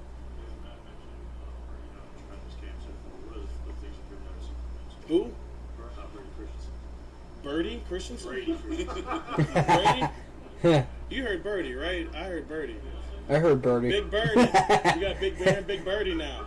Big Birdie. Okay, yeah. You might have messed him up, gave him the nickname. Big Birdie. Brady's doing great. Oh, my gosh. So he's a tremendous athlete. I love seeing him just get better every day and just do everything I can to help him grow and improve. Love these guys. Best version of himself. But, yeah, he's a great guy, great football player, just the type of guy I love having in the room. Yep. I think that helps anybody. Just the more you can just play one position, I think that's very helpful. Like I remember when I was a rookie and I had to learn all 5 positions. I was scout team center for a while. I played left tackle, left guard, right tackle, all of it. And like I've been saying to all the young guys who come in, just know all the positions because you don't know where your opportunity may come. And I think that Brady's embraced that.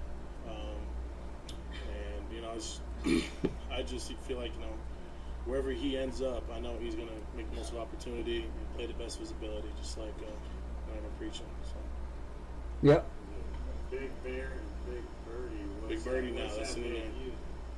What's that make you? What does that make me? I'm not making my own nicknames, So I've been Timo for a while, but you guys call me whatever you like. Weren't you franchise for a while? That's what some people call me. Yeah. Franchise. Yeah, that was a good one.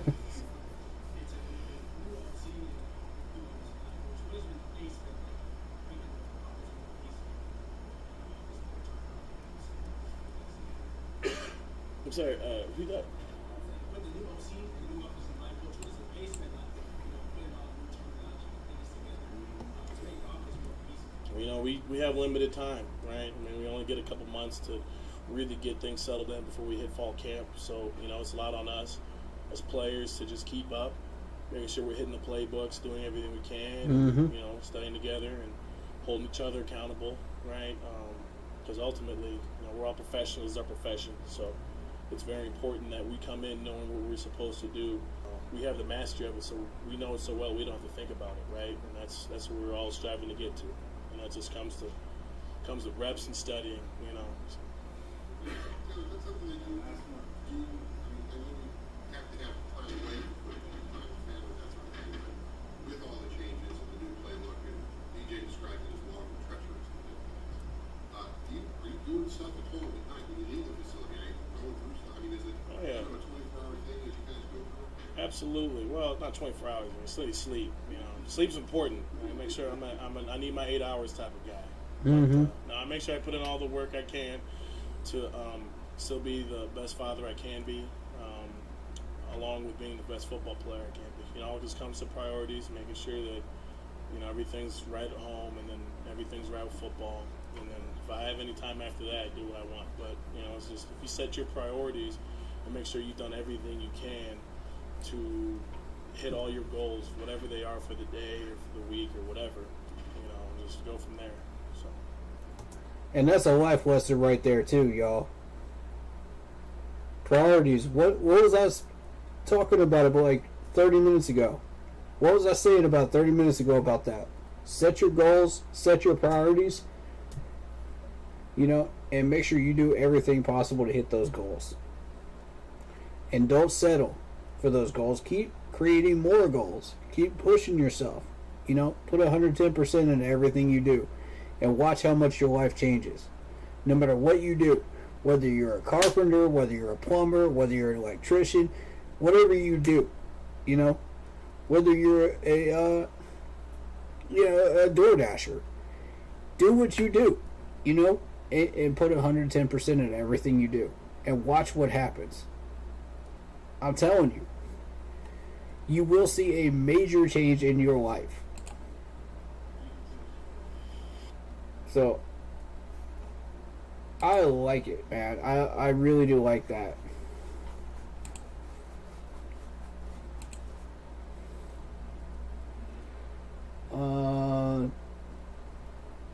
New contract, new offense, nah. Stronger defense in the offseason.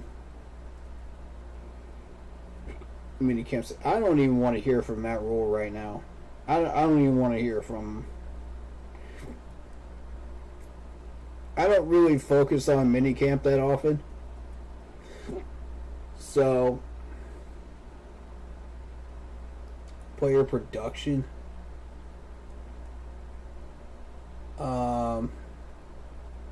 Yeah, I mean that little thing with Cart Talk with David Tepper is kind of cheesy, but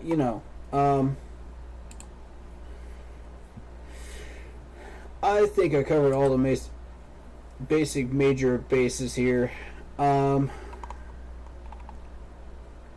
I think there's a lot to process here.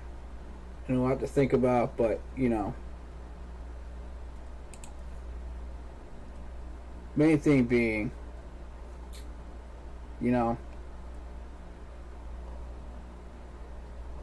I like where those pressers went right there, I like how they talked about leadership roles, discipline, and mindset and all that stuff. You know what I mean? Like the goals, all that stuff. I really like that.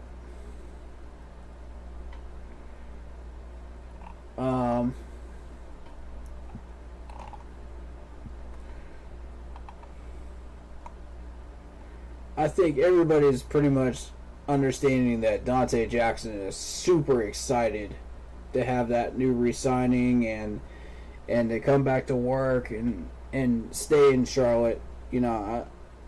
I think everybody knows that by this point. Dude's a beast. And we're happy to have him. Absolutely. So,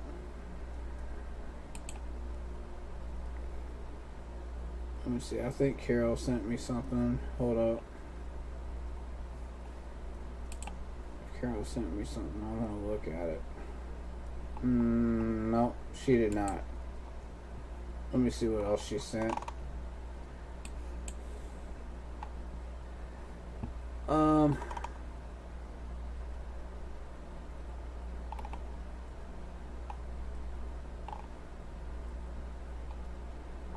This whole Baker Mayfield thing, yes.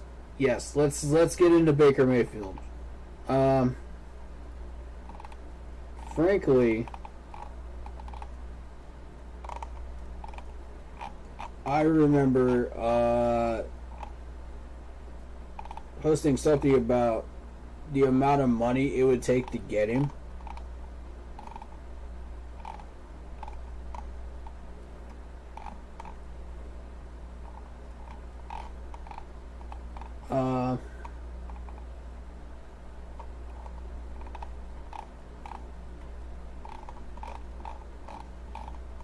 And Ickey's first test is going to be Myles Garrett, by the way. He's going to get tested right away.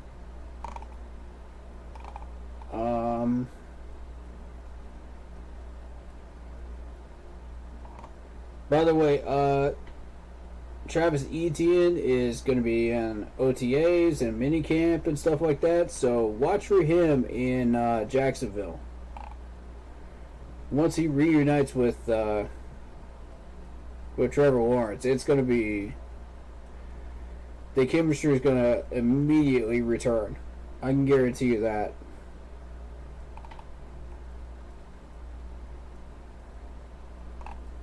Alright, so Christian McCaffrey, unlikely to play in the preseason. He has other plans to keep CMC healthy. Is this a good thing, bad thing? I'm not sure. Because here's the thing. You take away opportunities from CMC to prepare himself for the regular season. That's bad. But on the other side, you're trying to keep him healthy, which is a good thing. So, for me, it's a 50-50 coin here of saying, well, you can take away his opportunities and prevent his injuries, but, I mean, how good to us is he on the field if he's not fully prepared, against players in pads in preseason when he starts out the regular season?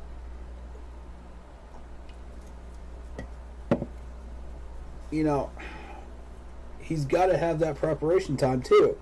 So it's a tricky balance. It really is.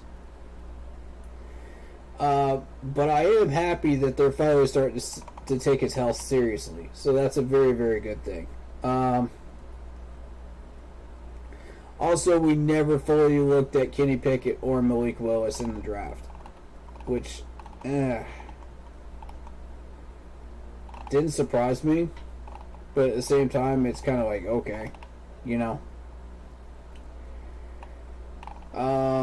I'm not going to get into this trade thing with the Packers. I've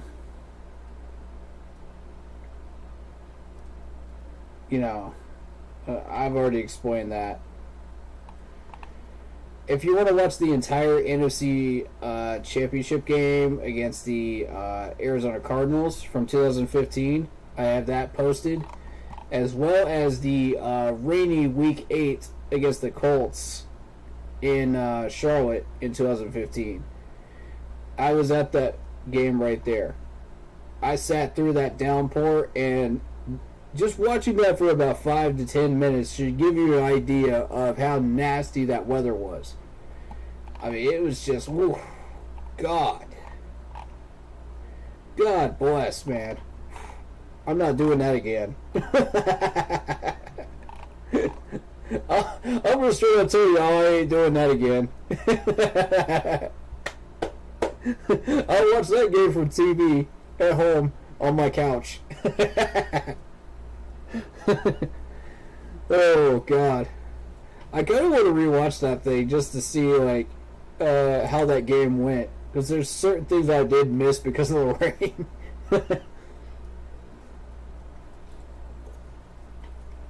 But oh my goodness, what fun experiences though, you know what I mean? Like, one day we'll get to have those experiences again, and it's going to be a ton of fun. It's going to be exciting. It's going to be great. We'll get there, man. We will get there. It's going to take time. It's going to take a lot of frustrations to get there, but we will.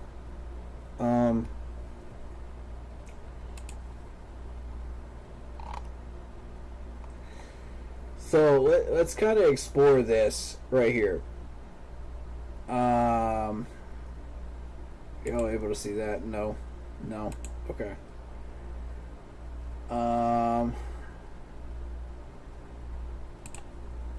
Let me see if I can add screen capture for that one.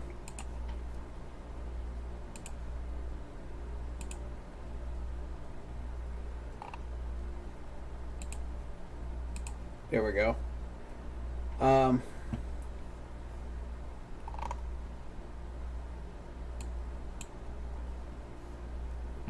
There we are.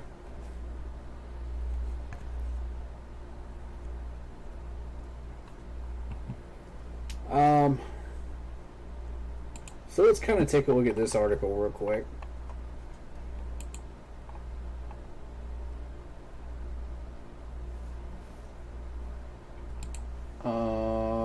Is it freezing? What's going on here? We just reset it.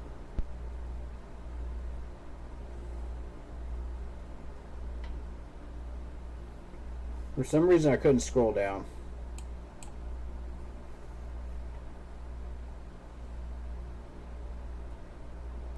I think it's because they reset all the ads on the page.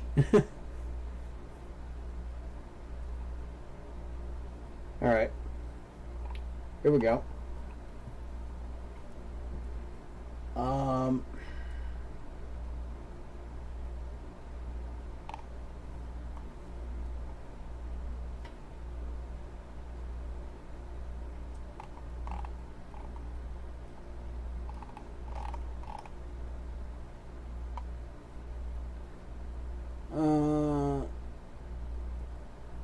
Matt Rule and Scott Fear are looking into every position of need at the end of training camp, including, of course, the quarterback position. Apparently, they're still looking. And we're still exploring a move for Baker Mayfield. Not much of an update. Yeah. Actually, this is... okay. Anderson also notes that the team is not only contemplating over Baker Mayfield, the player, but also Baker Mayfield in person. The person, okay.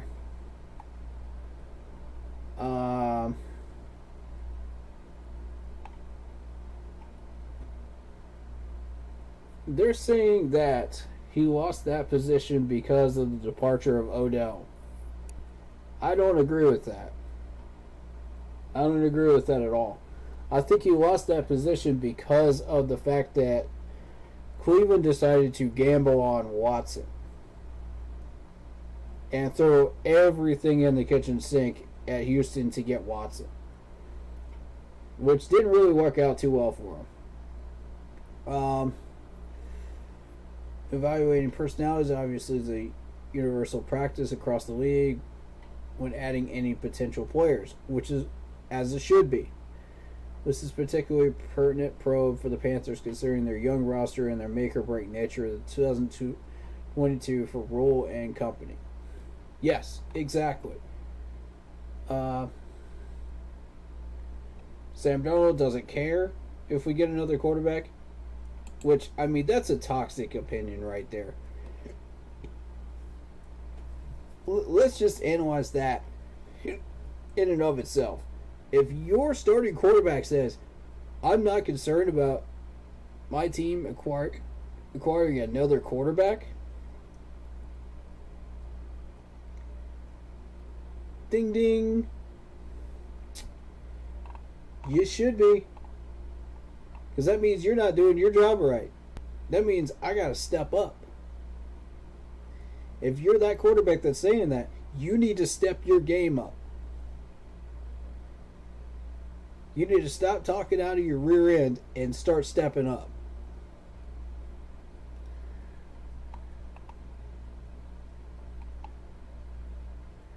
Because if I'm thinking, okay, this team's about to go for a quarterback that's about to take my starting job away from me, oh no. No. That would be my motivation right there. I'd be like, are you kidding me? Are you kidding me? You paying me this much and you gonna let my contract run out and you gonna replace him with this? Oh no. No. That's the attitude you need to have, Sam. That means I have not done my job right. You know? Sam says, I think for me personally, I'm just going to continue to focus on what I need to do. Develop as I can as a quarterback. Like I mentioned before, learn the system. That's really all I'm focused on. If I focus on anything other than that, you know, I would just wouldn't be smart of me to do that.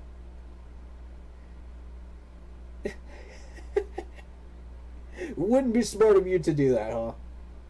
It wouldn't be smart of you to focus on the fact that your starting job replaced.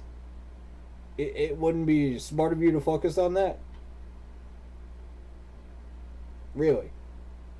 That's the attitude we're going with, Sam?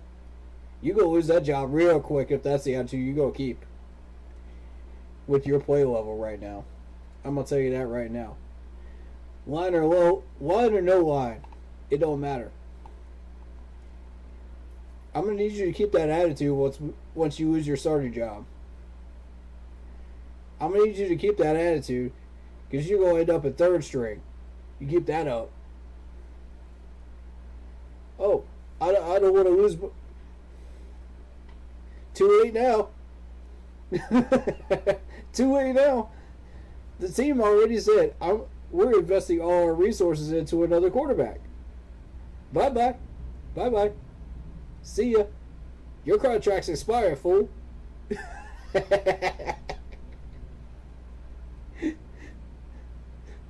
Should have changed that attitude when you had a chance, bro. Should have changed that attitude when you had the starting job. No, you just gonna lackadaisically go through it and be like, I think I might be a good fit for another team. You know, if they're interested in me. Yeah, that's a good way to get your butt traded. Or cut right there. What did he say in that interview, man? Oh, shoot.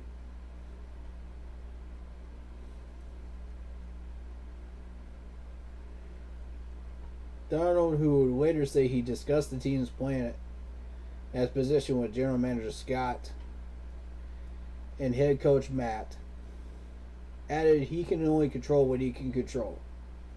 I mean, true. But you got to control your gameplay, man. You got to step your game up. Otherwise, you're going to lose that spot real quick. It ain't going to matter what you say. But that attitude of yours, you got to start thinking, I want that starting job. I want to be hungry for it. I want to be vicious about it. You know, I want to attack this playbook. I want to learn it. Follow Icky's example, man. Icky ain't about to lose us. Icky's hungry, man. You gotta always act like you are fighting for a starting job, because you are in the NFL. There's 100 other guys that could do your job for you, just like you. But if you got that shark mentality and say, I'm always hungry, man. I'm always smelling blood. I'm always hunting for that prey of that starting job. Even though you already have it, you never gonna lose it. If you have it and you got that mentality, you ain't gonna lose it. You gonna do everything in your power not to lose that starting job. That's how you gotta think, man. That's the attitude you gotta have. Otherwise, these other bigger sharks are gonna eat you alive. And they're much younger and stronger. Every single draft class. You can't just be coming up in here, Sam, and be like, oh, well, another team could find a good fit for me. Or my favorite one, it just wouldn't be smart of me to do that. Man, stop this. Sam, if you want to take your game to the next level, it starts mentally. It starts mentally, bro. You gotta have that bull mentality. You gotta have that shark mentality, bro. You gotta take that job by the horns and say, I want this job. I'm determined to keep it. I'm determined to step my game up. I'm determined to win for this team. Period. There's no, but, no. There ain't no room for that in your mentality. Let the rest of the team handle the excuses, alright? You come out there, you get the job done, or you don't. If you don't, and you know it's not on you, that's the coach's responsibility to deal with those excuses or those reasons why it didn't happen. That ain't on you. Like Ben Bowler says, you control the input. If you input something that does not belong there into your mentality, into what you do, you're going to get the same results out of it. This mentality that I'm talking about right now, that you just were quoted as saying, it just wouldn't be smart of me to say that. You know, I should be focused on, you know,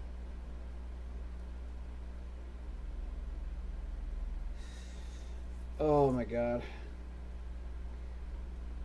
If Scott thinks that we should go out and get a guy that does a better job than me, then, you know, that's not for me to judge. The heck it isn't. That means you're not doing your job right. That means you have failed at your job at starting quarterback. And it is time to change that mentality. Before you even step on the field, mentality is half of this game. And people fail to realize that. Players fail to realize that. If you're just here to get a bag, you're in the wrong doggone city. Because we ain't here for that no more. Scott Fitterer is not here for that no more. I'm going to tell you that right now. Scott Fitter is not here for that no more. Mm-mm. Mm-mm. He ain't going to settle for that.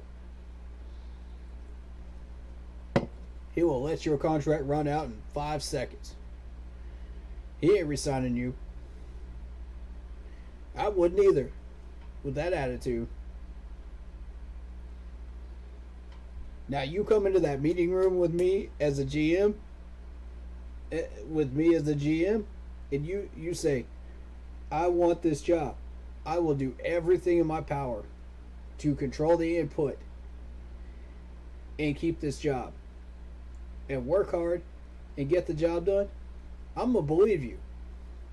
I am more inclined to believe you if you put in the work during training camp, during practices, during OTAs. Show me. I would be more inclined to believe you and give you that starting job,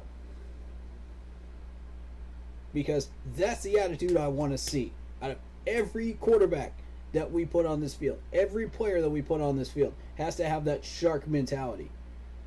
Otherwise, we're not getting anywhere. We're not making progress. We're not going to win. You got to come out there and play violently like Icky does. You got to come out there and be somebody. You got to come out there and put up the numbers like DJ does. Keep your head in the books. You know what I mean? Like Terrace does. You got to get the job done. You cannot take plays off. You cannot act like, oh, well, this play doesn't matter because ... Every play matters till that clock hits 000. You should know that by now. You're in the NFL. Stop acting like you're in high school. Come on, Sam. I'm tired of that garbage mentality you got right there, man. That's that.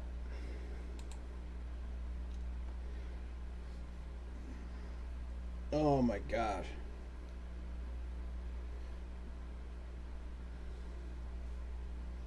That's that bear mentality. I'm just going to sleep my way through this, man. No. Nah. Oh, I know I'm already getting paid, so it doesn't matter. I already know the head coach is going to give me the starting job just because he's Matt Rule. No. No. Stop that attitude right now. I need a shark attitude from you. That's what I need. I need you to wake up one day, have a realization, I could lose this job at any second. I could be second string. I could be third string at any moment if I don't step my game up. Prove the doubters wrong. You know how many times Cam has said that? Listen to Cam. Cam will tell you. You know how many times people have doubted Cam Newton, and he comes out there and says, stop me. Every time he's in the end zone in 2015. Stop me from dancing. Stop me from pulling the Superman. That's a shark mentality. That's what I need to see from you, Sam. Cam did not care what these people had to say. He did not care. He focused 100% on him. Making sure he kept that job and kept winning. And doing everything possible that he could to win. And when he didn't win, he blamed himself. You saw it. That's the type of mentality I need from you, Sam.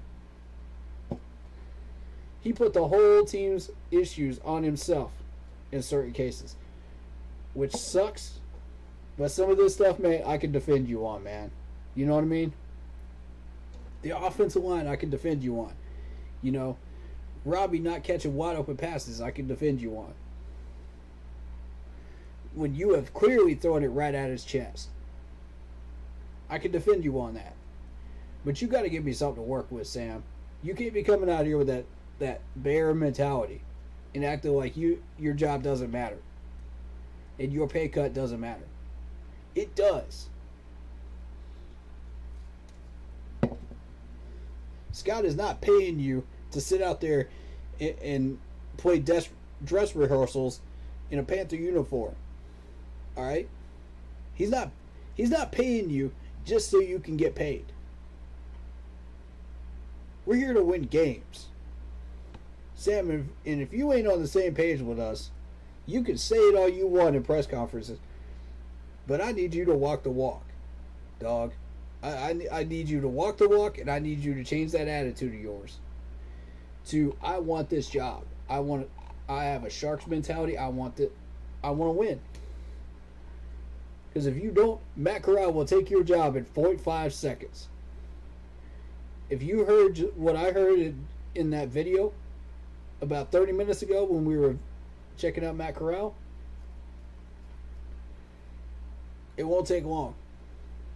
And Matt Corral doesn't have that Shark mentality either. But it won't take him long to grow a spine and develop it. Once he realizes what I'm talking about here. And what people say to him in the league.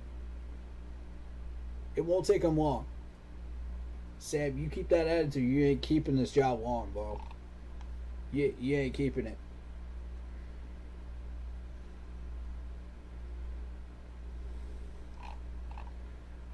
I can't.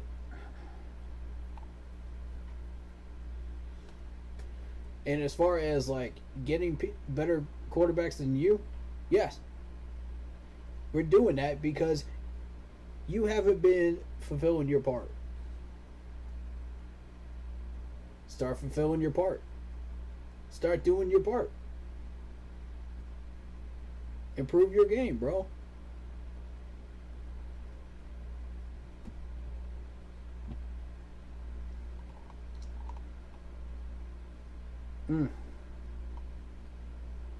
Will the Panthers trade for Baker Mayfield? Nope.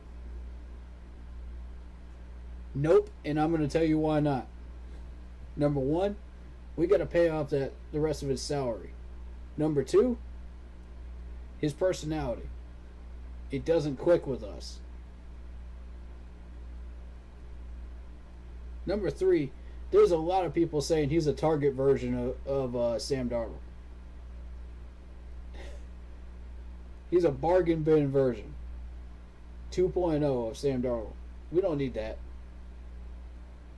No. And reason number three is we can't afford to keep Baker Mayfield on this roster anyway, being the fact that we're $30 million in the red for next year. So that's three good reasons. Now the fourth is because Cleveland won't take anybody we're trying to trade him. To trade to them anyway. They don't want our players. They don't want our bargain bin trash. I can guarantee you that. They don't want Robbie. Otherwise, they would have requested him a long time ago.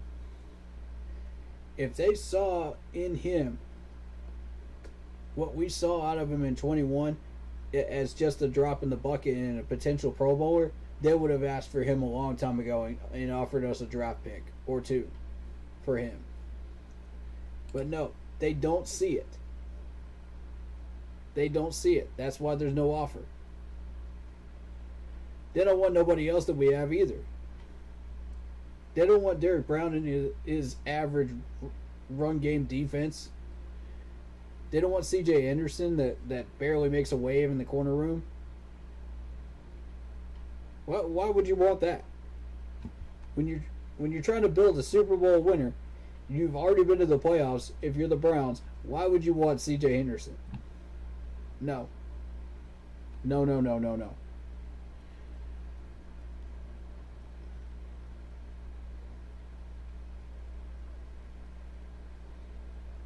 And who was the other one? Shaq. Now I might be tempted to take Shaq. Oh, by the way, with Robbie Anderson, you still got to pay off the 8.5 or however much million on his contract before you can take him. They ain't gonna do that. Belichick was tempted to. But he's the only one. And even then, that may have been a rumor.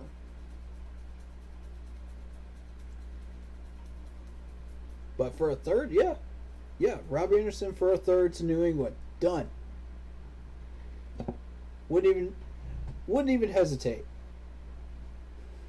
Wouldn't even hesitate, bro. Y'all are getting a quality wide receiver, you know, with a good personality. It's just he doesn't handle himself well in the press, which, I mean, New England's used to that with players in the press that don't handle themselves well. So that's not unusual. But for the third round pick, you know, to replace the one that we traded for Matt Corral, y'all take the 8.5 whatever million.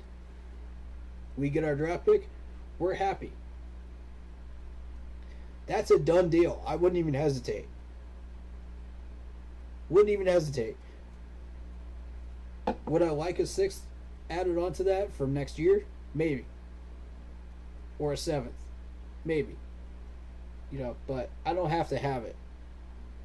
I don't have to have it. You want it for just the third? Done. Done. Send over the paperwork today.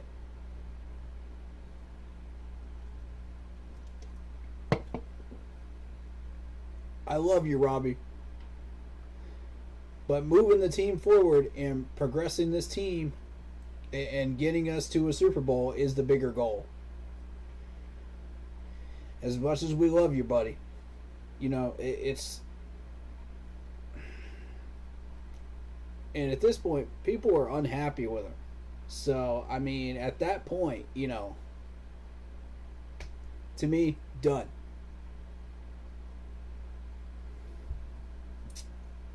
It's too late. It's too late to apologize. It's too late to apologize. It's too late. You already screwed up, bro. All you could do is make a new amends with this year. And that's what the man's saying, you know. So, I mean, show me. You still on this roster? Show me. Show all of us. You gonna pull a 180 and show us that you care? That you care about us? That you care about this team? That you care about more than just getting a bag? Prove it. Well, if I was Robbie and I heard that type of statement, you know, I'd be like, I'm setting a vendetta for myself. I'm gonna prove to everybody that I'm not just here for a bag. I'm gonna prove to everybody that I'm not just here to throw rocks at people when I can't get the job done. I'm not just here to play scapegoat when things are looking bad. I'm here to earn my job, earn my money, play hard, win, and win emphatically. That would light a fire in me, man. And that's what I'm trying to do, man. When I give these players tough love, man, I want them to light a fire within themselves. You know, show me that you're going to push the limits. Show me that you're going to go further. Show me that you have more in you, because we all know you do. Show me that you are bigger than all the talk about you. You know, show us that you can walk the walk and not just talk the talk. Show us who you are. Let it light a fire. And then you'll start changing people's minds. I guarantee it. I would love to see it happen. I would love to see it happen, sir. Show me. Show all of us. Show the doubters, man. Cam had to do it every single year. Every year. Even when he was doing well in 14 and 15, he still had to show them. He still had to show them. That man had a vendetta about that stuff too. That's exactly what I'm talking about. When the press started throwing shade at him, he said, no, I'm going to take that and I'm going to absolutely burn you with it. Because I'm about to work hard. I'm about to grow that spine on that field, and I'm about to show y'all exactly where you're wrong. And that's exactly what he did in 14 and 15. Oh, they hated that. They hated it. And that's exactly what I want y'all to do too. If you're players on this team, and I want y'all to hear that, man. I want exactly every one of y'all to do that. If y'all feel hated on by the press, by the fans, by everybody, step your game up. You don't even have to say anything in the press rooms. Change your attitudes and step your game up and show them who you are.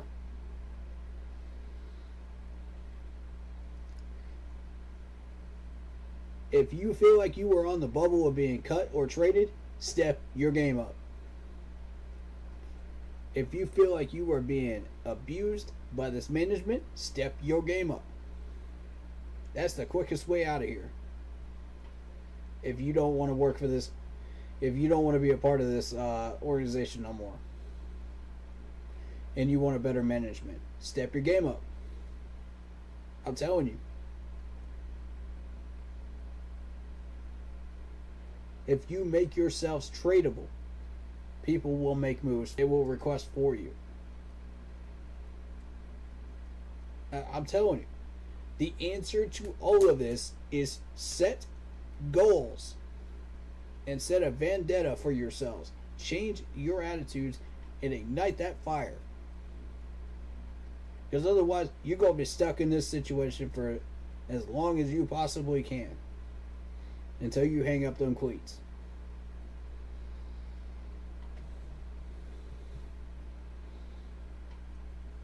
Show them all you got more in you. Or they're going to keep believing you don't. They're going to keep believing you don't, bro. I'm just straight up telling you. And there's 100 guys that want that job better, more so than you do. That want to get off that free agent couch and step your foot in your spot. Show them how much you want it.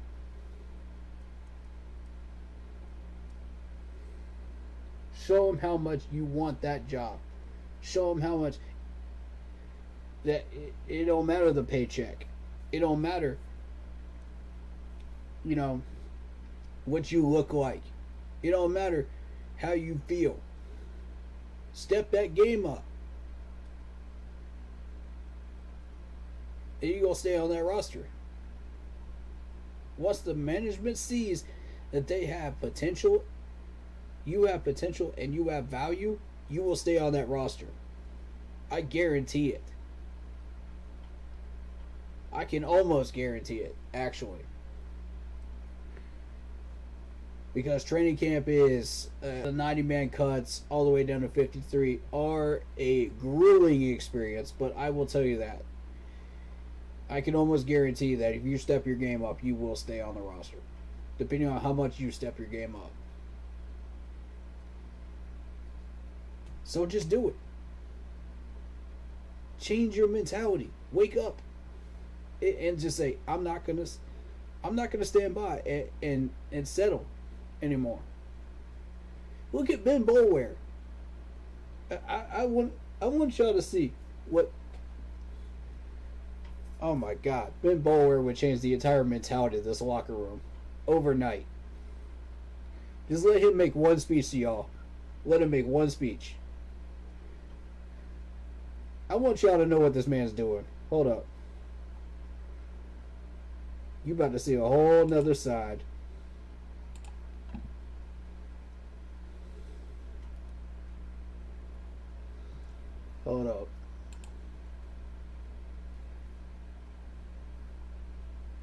I want y'all. Let me look him up real quick. Because y'all need to know what this man's doing. Because he has just changed the entire outcome of everything he is doing overnight.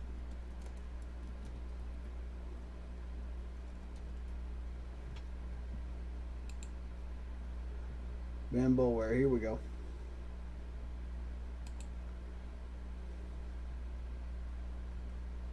Boy, I swear, if he was still into football, man, we would be picking this dude up in like 5.5 seconds.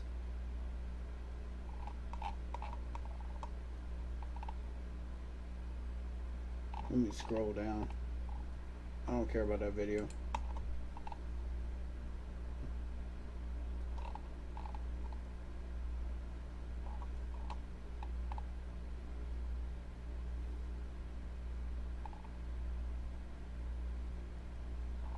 Did he erase his entire Facebook thing?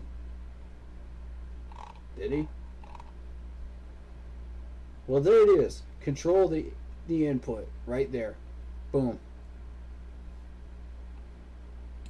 Control the input. Y'all see it.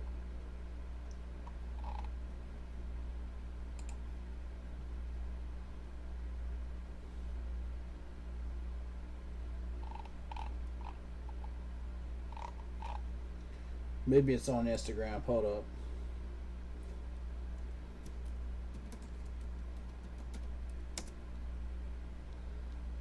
Or Twitter. Because this dude has been absolutely lights out in everything he does. That's my Instagram account. If you guys want to follow on there, go for it. That's my gamer tag, Shadow Warrior 645. But nah, don't turn on those. I want Ben Bowler.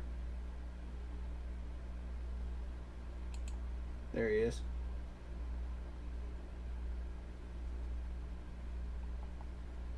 All right.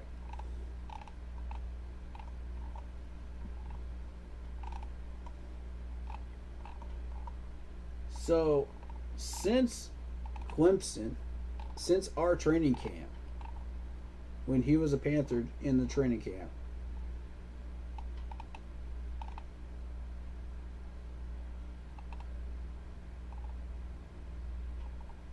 he has since founded what's called the Junkyard, and it's a workout facility. And I mean, look how swole this dude is, man. Look how swole this dude is. Look at those freaking arms. Look at those arms, bro. My God. Alright, so here's Ben Bowler. He says, I got asked about what motivates me, what makes me do the things I do, and why I operate the way I do. What gets me out of bed? And it's the fear of failure. The fear of not accomplishing my goals. Not reaching my potential and not doing the things that I know I'm capable of doing. That fear and that doubt is what wakes me up and makes me try to go balls to the wall every freaking day. Panthers players, you listening to this?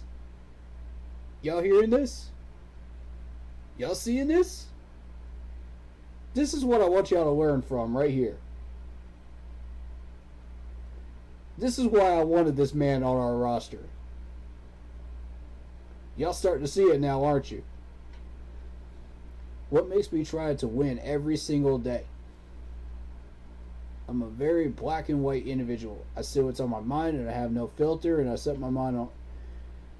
And if I set my mind on something, I have to get it done. Y'all see that? He put the words "have to" in capital letters. He has to get it done. Not he wants to get it done, he has to get it done. One way or another, it will get done. Use that mentality, Panthers. I'm telling you. Use it. Learn from this. One way or another, it will get done. So I set a goal, try my best to accomplish it, then do it all over again. He doesn't just stop. He says, then I do it all over again. I operate on a day-to-day schedule and I try to win each day. He tries to win each day. Think about that. Think about how you can apply that to your life. If I try my darndest to win today and make the most out of today, then that fear goes away and I've won. Wow. I'm not worried about tomorrow or next week because I know I'll be able to handle those when that time comes. He's focused on today, folks. He not just stopped there. He's not even worried about the future. He just focuses on today. Each day. Alright, so, and every day won't be perfect and everything won't go always my way. But there's always things that I can control, that I can make sure that I win. Yes, sir. Yes, sir. Y'all hearing this? Yes, sir. Because it's never a lack of vision that holds me back from holds us back from reaching our maximum potential. It's never a lack of vision. Never. Never. But you gotta have that right attitude first. That should not hold you back. But rather a lack of execution. Think about that. Lack of execution. So how do I execute? I just try to win. Every freaking day. That's the most beautiful Instagram post I've ever read. That is beautiful right there. That inspired me, man. I ain't even gonna lie to you. That inspired me. I'm gonna leave that on the screen for a few minutes. I just want y'all to read this. That's magical right there.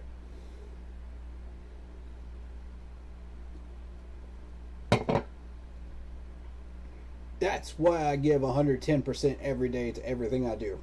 Right there. And I don't let fear control me. I don't stop. I don't settle. I set goals and I accomplish them. What are your goals? What are you hoping to accomplish? Put it in chat, man. Put it in the comment section. I want to hear what your goals are. This ain't just about football, man. I want to hear about what y'all think. What y'all are trying to do. Let me know. Because when you push yourself like that, you will achieve what you want to achieve. And I want to show you what that achievement looks like for him.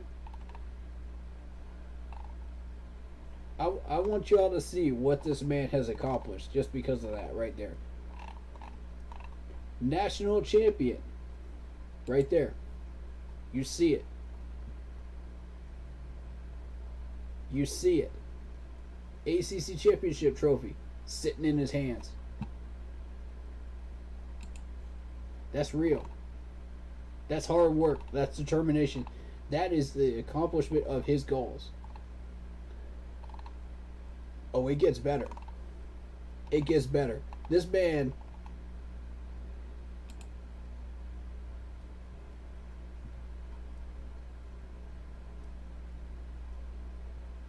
is a deep thinker. He says, and I've really tried to dig down deeper into legitimate science behind making a big decision or a life-changing decision. Wow.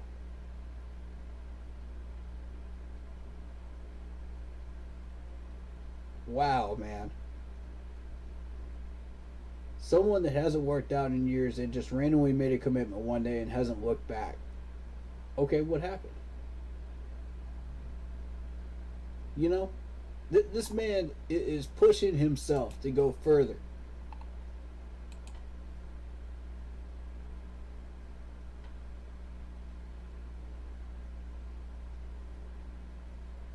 He pushed himself in a race and got on the podium.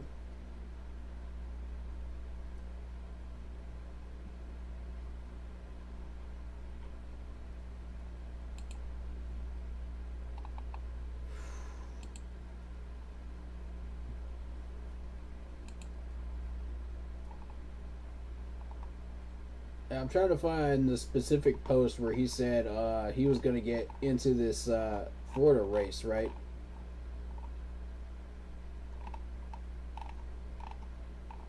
This Florida, like, triathlon type thing. And I mean, it's going to be grueling, too, for him. Because he was in the training camp, 2017? 17? And look at that. His picture is plastered on the wall in Clemson, in Dabo's office. I love that. I love it.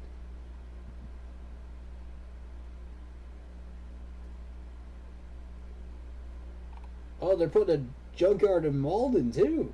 Okay.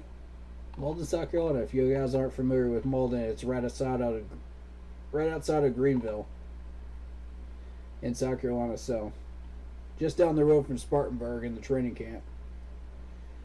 But he got married, and you know, it's exciting to see the progress that this man has made. You know, because of his determination and his commitment. There you go. Don't remind yourself of how tired and weak you feel. Stay positive. Every step,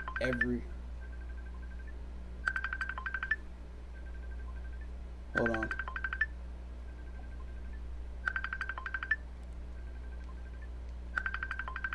I'm just going to let that.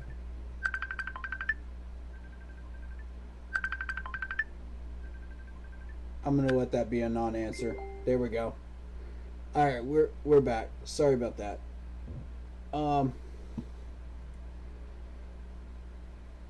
But I want y'all to see this. Hold on.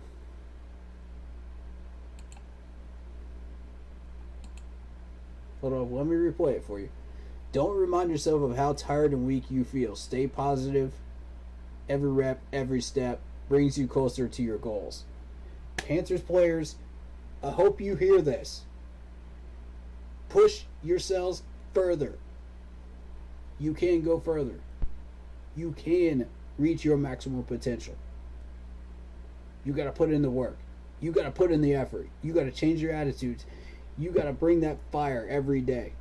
You got to have that shark mentality. That's what this man has. In every aspect of his life. Don't settle. Keep going.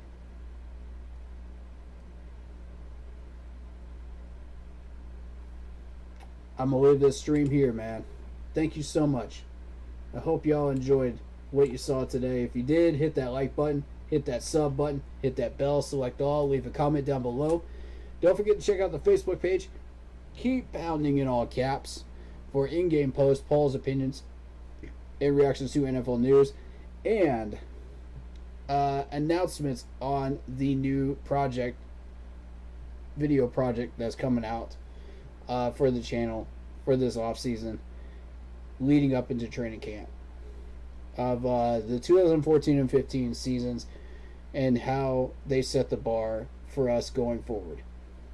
Thank you guys so much for watching. Hope you guys enjoyed it, and I will see you guys next time.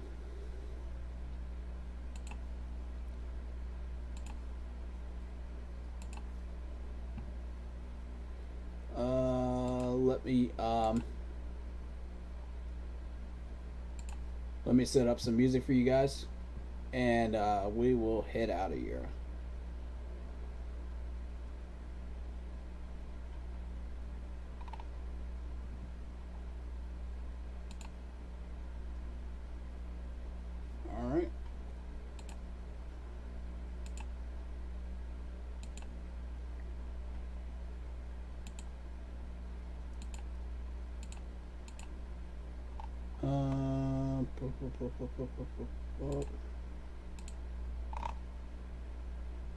Hold on, y'all.